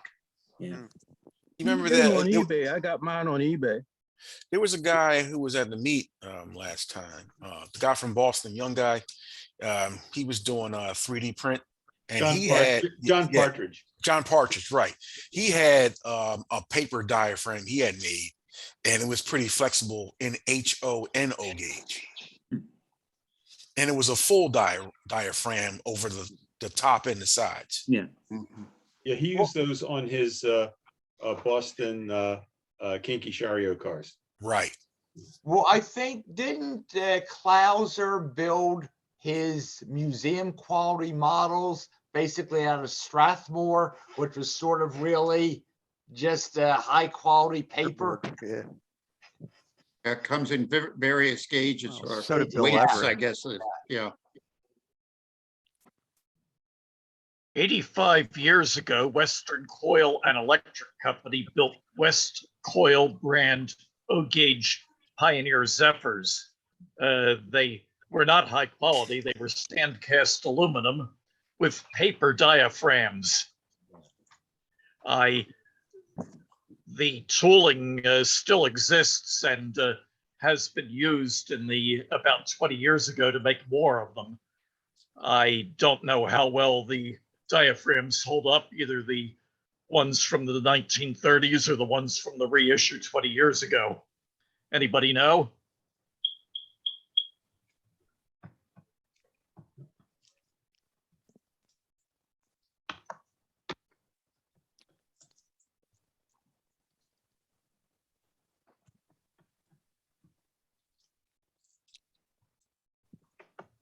So I have the model of the Skoda articulated. I got from that guy in the Czech Republic that he prints the brass, and it has a paper diaphragms, and I guess I've had it maybe about 10 years.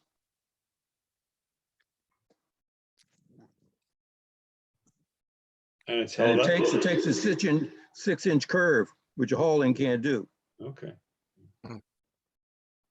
I would think that if you got a good linen or rag paper, it would last a lot longer than 5 years. I would say make them out of dollar bills. There you go. Exactly. There you go. Dollar bills last 18 months. Yeah, but that's what, look at the use the dollar bill gets. All Yeah, right. in O scale, you got to use a $5 bill though. $2 bill. You need a 10 because it's longer. Some of the 1976 issue of $2 bills are still in circulation. When was the last time you got a $2 bill and change? Only at the bank. The only thing, this wouldn't work. No. No. It's not. You'd have a hard time bending that. Last time you guys were at my house and we had the coffee cup where people throw money in. And I remember Michael saying, these people are always throwing change in there. I want to see some dollar bills in. Well, one wise guy threw in two so-called silver dollars. And one I thought was counterfeit, and I was at the bank today. It's funny, it was today at the bank, I had to make a deposit. And I brought the coins down and I said to the banker, I said, are these real coins? I was thinking about somebody may drop in some counterfeit stuff. Like my view of the membership has gone back to very high quality since I found out. Those were good counterfeiters? Yeah. No, that they're real dollars. Nobody works in a money room. Yeah. Now you can tell they're counterfeit dollars if they got Sam Insel on the other side. Yeah. Or Groucho Marx. Hey, thanks for a lot of your ideas on the diaphragms here. That's a real problem that I haven't been able to crack yet. And so I've been writing down and I'll try them out. I have to see if I think I have a friend who has one of those crickets and we'll play around with that. I don't know anybody who has a laser cutter, but. Doug has the cricket. I have a cricket. Yeah. Okay. Just bleach the dollar bill first, okay? No, I don't want to have any trouble with any treasury agents on that. Charlie, Well, I'll send you the information that I got from Kristen Fredrickson about the hotel blocks. Yeah, because I did just look at the PTM's website and they say like information coming Yeah. for the meet. Okay. So For June, you mean? yeah, for June. Yeah. They said Microtel or a Hampton Inn. Hampton Inn, yeah.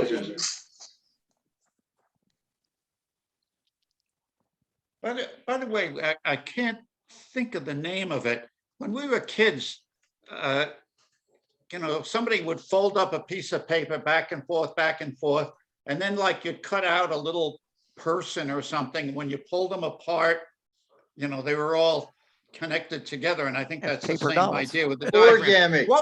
What was that origami. called? When, Origami. Origami. well, that's the Japanese name. What was the name when we were kids? Paper dolls. Paper dolls, Doug, you're right, yeah. Paper dolls, that's it. Duh. Yeah, but I think the Japanese made it to a real art form. Yeah. Oh. Yeah, they do it very delicately. I have a Japanese friend, make a sample. Maybe she can replicate it. Yeah. Maybe this will fund her retirement. Yeah. Doesn't work out, you'll end up with a crane. If not, you got fire starter.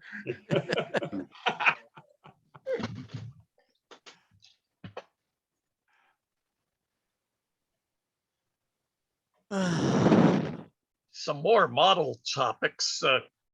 My O-gauge trolley layout is operating. I follow Mr. Gallagher's advice and run a car around it every night.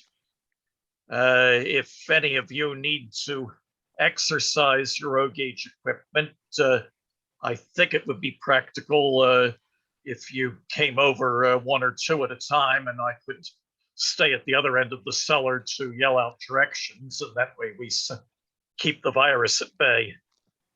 So give a call if that interests anyone. And I got that idea from Ed Scoochis.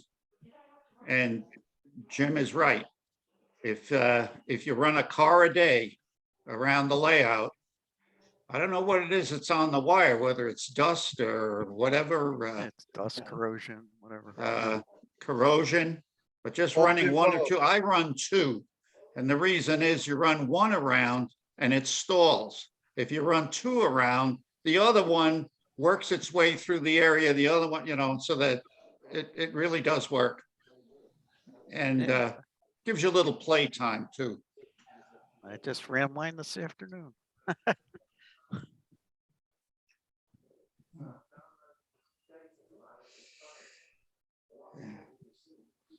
Michael, do you still have your streaming of your layout on the internet?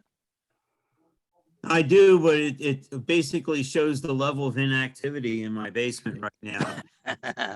Haven't had a chance to get down there much. My wife's condition is improving a lot, and so I'm hoping that will change.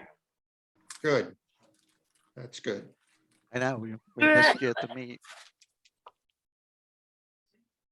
I've got a lot of plans, but not a lot of action right now, but stocking up in the meantime. Yeah. Oh, I meant to mention there's a O-Gauge meet. I think it's April the 2nd in Harrisburg. I spoke to Gallagher about it, and he's laying low right now. They wanted us to bring modules up there, but yeah, Gallagher's laying low on that. But they wanted people to come up there, somebody from East Penn or whatever. It's supposed to be a big O-Gauge meet in Harrisburg. I think it's at the Farm Expo place. Yeah. Is anyone interested in going? I'm willing to cooperate. The problem is getting modules there. Yeah. Well, I'm willing to bring modules if there's some interest from others in going. Yeah, you want to contact Dave and see if he's over his COVID retreat. Is there any interest in going if Dave is not able to go? Nah, because I'll be in France. On another topic, maybe you remember Bill Thomas's cat, Jessie. I'm afraid she is getting elderly. She's losing weight. If you wish to pet her again, I think it would be advisable to visit soon. Oh, too late.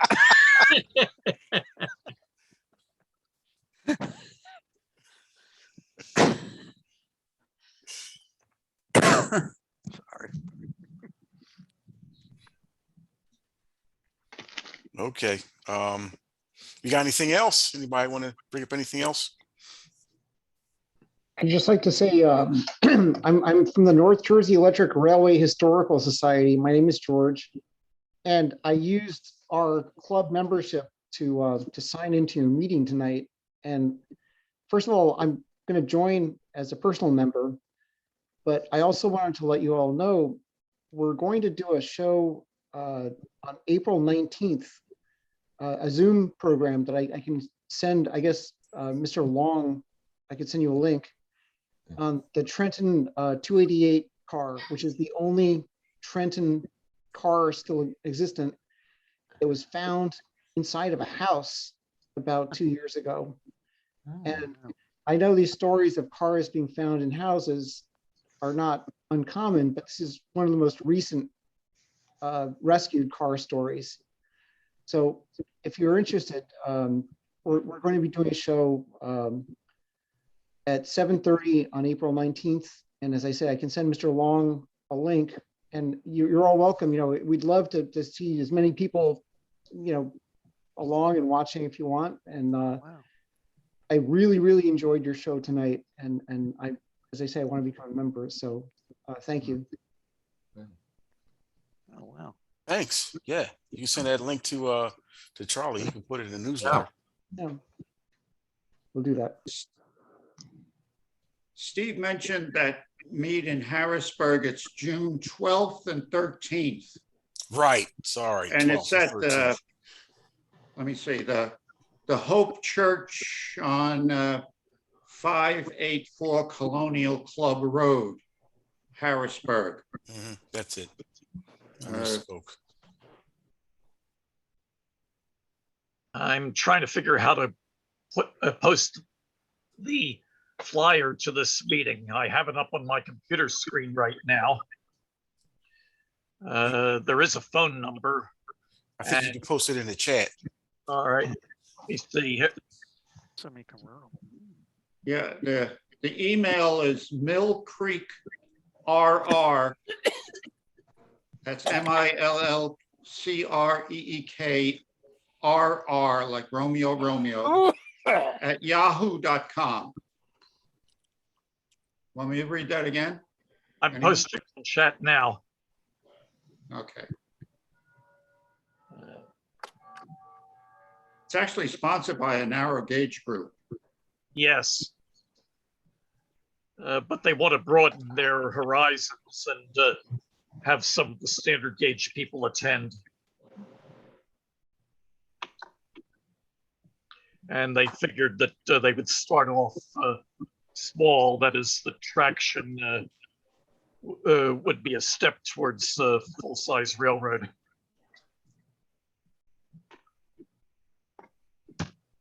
You low gauges. This comes out of White River,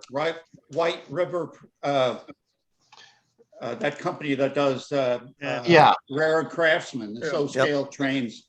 It's a pretty good magazine. There's a lot of good stuff in it.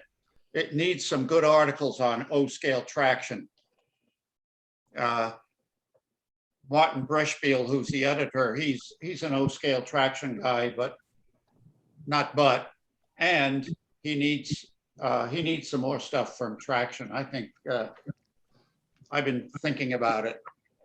That's all I've been doing, thinking.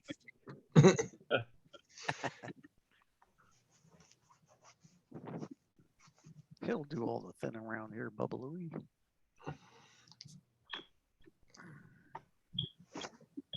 So.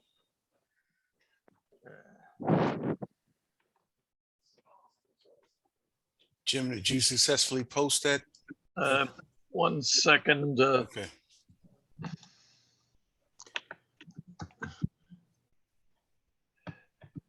Let me add the dates so that you don't get confused. Steve, if you want, I'll email it to you. Okay. Yeah, I've got it somewhere in Facebook because the guy was telling me about it. All right, here comes.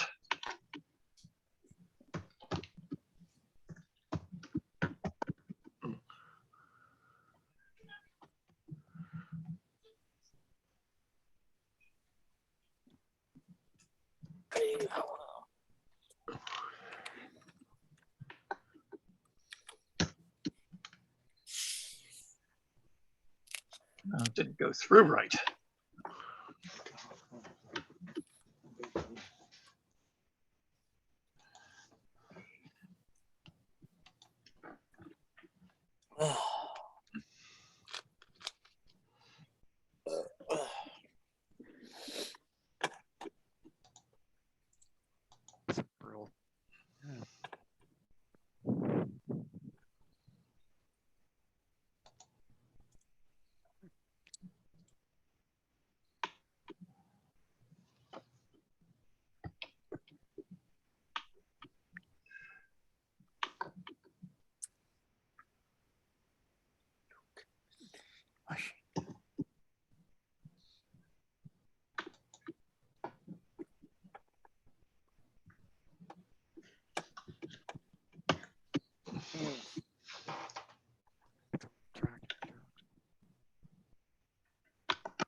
Something went wrong. I just sent it a second time.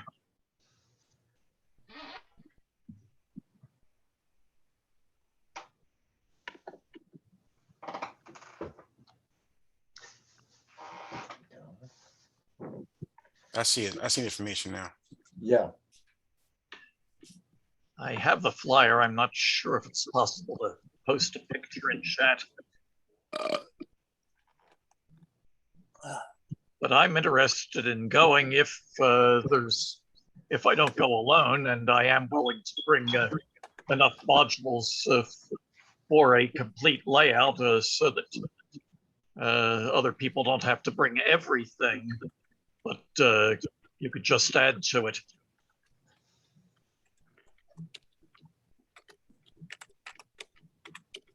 Of course, if someone wants to bring better modules than mine, then that's very welcome.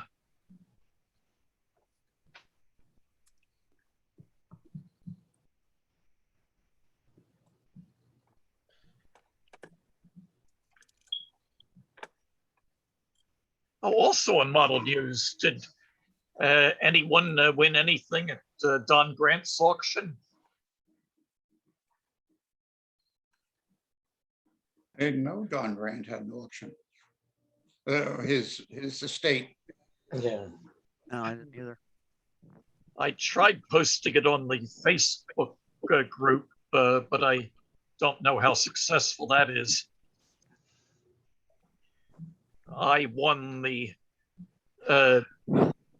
Liberty Bell Limited 1000 car and a freight motor, 9 Pennsylvania Railroad passenger cars of various conditions and constructions, and a New Haven passenger electric engine that was in the process of being converted to 2-rail. I missed out on the open trolley car with people in it. I just didn't master the auction software well enough. Somebody picked that up for $270 plus fees, tax, shipping, etc. I was willing to go to $300.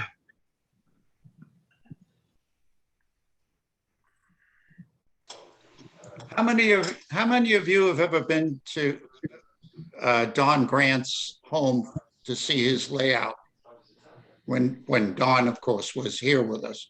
Yes, I was there a couple years ago when he during the November open houses. I thought it was Don. You know, I've known him for years. I never saw his layout, so I did go down. Congratulations! It was huge. Yeah, and it was throughout. It was like I don't know how you could explain it. Everywhere, every open space in his basement, there was track. Yeah, and, well, it was very similar. It was like the O-gauge version of his brothers. It was amazing. Yeah. And you know, and a train would come past, and then you'd say, "Well, I'll see that 2 minutes later." And 20 minutes later, you'd look at half across the basement, and there it was running on some other track there. And he had various levels of track, and he had a ton of equipment. I don't recall any traction on his layout, but definitely, you know, stuff with overhead and pantographs, as well as, I guess it was all run by 2-rail. I don't know if he was doing any overhead running. Amazing. And I forget how many DCC boosters he had there, Charlie. They were Digitrax, and he must have had 10 boosters there to run his layout. It was astounding. The New Haven Electric I won did not have any electronics in it. I haven't opened up the 2 trolley cars to see what's in them. I just tested they run on a DC current. I suspect they don't have I could be wrong, Jim, but I suspect they don't have decoders. At least when I was there, I saw no real trolley operations that I remember. You know, different from his brother, Charlie, who does have DCC on his trolleys. They're HO. Now, and then there's also an O-gauge, Mr. Grant, with trolleys. I have trouble telling them apart. I think they're 4 Mr. Grant. And the only other brother is William Grant. And I think he's an architect. Yeah. And he had done some, I haven't seen him in years. He had done some modeling, but I have no further knowledge of his work.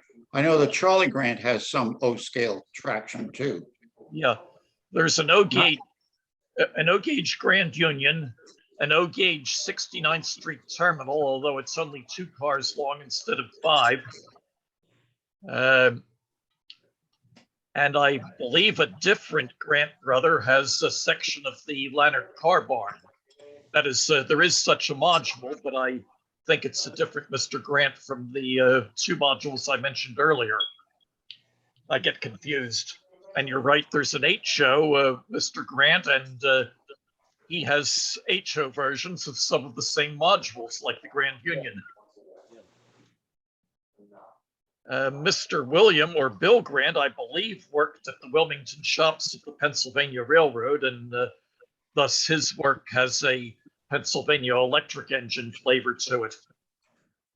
Well, that's no, that was Don. Don and Charlie both worked in Wilmington for Amtrak. Right. Bill Grant is the architect. All right. And there were 2 Don Grants. Well, one's is his son.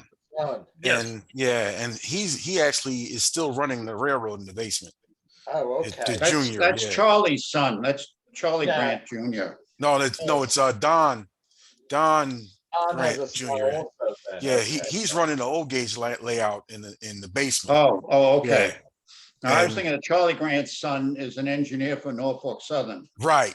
He runs the railroad in Charlie Grant's basement too. So yeah, both sons are into the railroad. Yeah.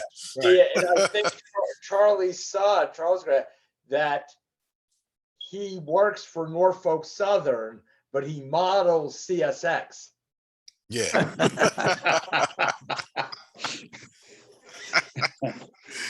Yeah, he's always no promotions for him.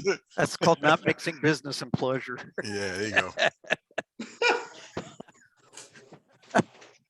That's perfect. Or does Norfolk Southern prohibit the use of their own trademark by their employees? I think one treats one better than the other. CSX is a little bit easier to work with, and it's just sort of like really pain. Amen to that. Norfolk Southern apparently has become, I don't know whether it's their lawyers or what, they have become really tough. Up in Scranton, when CP Rail gave away those, I guess it was the old Delaware and Hudson lines that went up north of Scranton through Binghamton and that sort of wherever else. And Norfolk Southern came in, took over the whole thing. When they would have, Steamtown would have their forget the name of it, in September, they would have their open house day. And they would like to have a lot of visiting equipment come in to display for the public and that. And apparently Steamtown just ran into a brick wall with Norfolk Southern about, no, you can't take that equipment on our rails because that's the line that connects to the Steamtown yard, and the Delaware Lackawanna Railroad gets all of their freight in and out goes through that Y at the end of the bridge there to the outside world. But the Norfolk Southern, somebody wanted to bring a certain steam engine up. No, you can't bring that up through the tracks. And this information is a couple of years old prior to COVID, but it was really unfortunate that they're just so strict. And there was one, they were going to take an engine up on the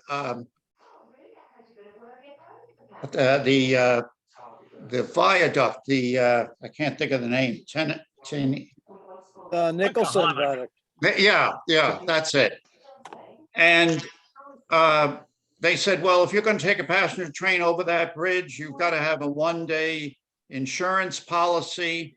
And it was going to be $1 million charge just for that one-day policy, because I guess they were afraid a passenger train could fall off the viaduct.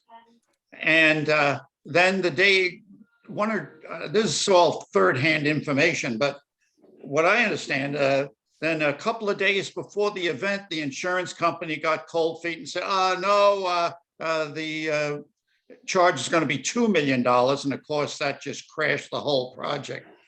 But so I don't know, Norfolk Southern, it's a competent, well-run railroad, but they're tough to deal with. At least that's what my information is. Well, I think it's their Pensy roots there.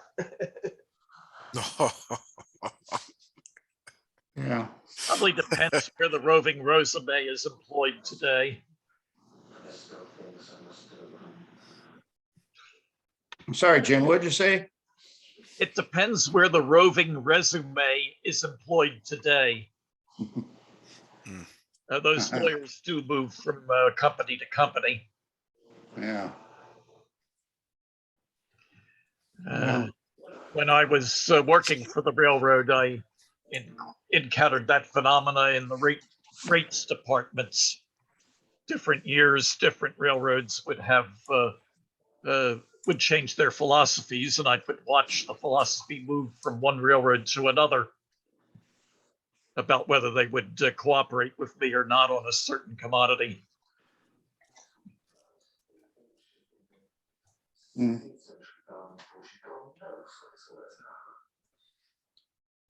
There was a video. Where did I see it? I think it may have been on one of the business channels on cable. And they talked about railroad stocks.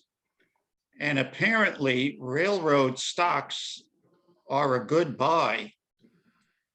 You can't buy Burlington Northern Santa Fe because that's not a publicly dealt with company. Yeah, it's wrapped up in with Berkshire Hathaway. Yeah. What's his name? Buffett. Yeah. The billionaire. Yeah, Buffett. Warren Buffett, yeah. But the other railroads, they said that railroad freight has got a really terrific future. They're projecting as far as 2050.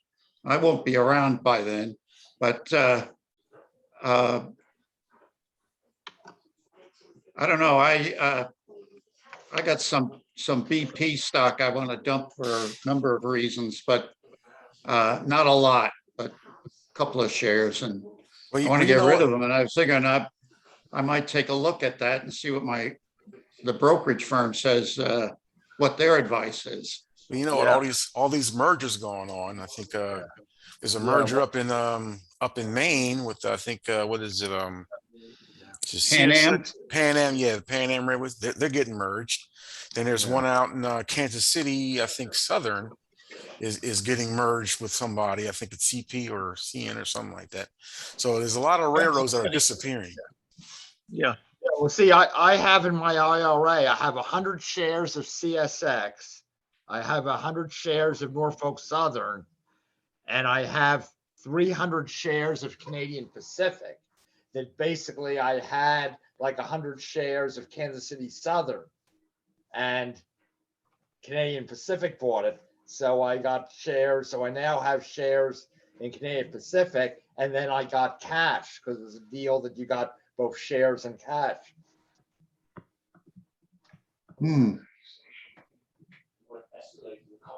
But the CSX, I did very well with the CSX, because I bought the CSX right after CSX and Norfolk Southern took over Conrail.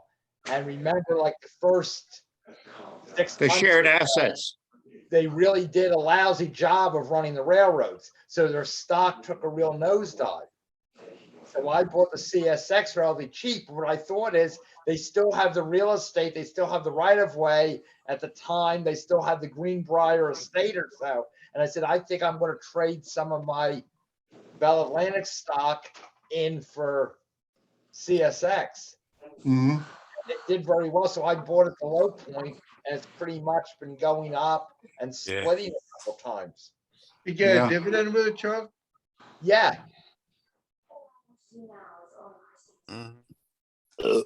Of course, now the stock is expensive. Yeah, it shot up. Yes, what you could buy CX for I think $29 a share in 2002. Yeah. Now that will be worth about $900. Yeah. Well, they got a new CEO, and when they got a new CEO, it went up again because he was doing a good job. Yeah, but it's still not as high as Norfolk Southern. Yeah, Norfolk Southern is high, and of course, Union Pacific is always high. Right. 2002, Union Pacific was not as cheap as the other two. Yeah. Right. Yeah. Yep. So. Yeah. All right, guys. Well, I'm gonna sign off. Yeah. I'll see you guys next month. Okay. Thank you. Thanks a lot. Stay safe. Have a good week, month. Yeah, be safe.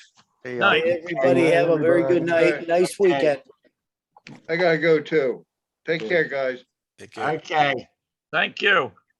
Okay. So I think we're ready to end it, right?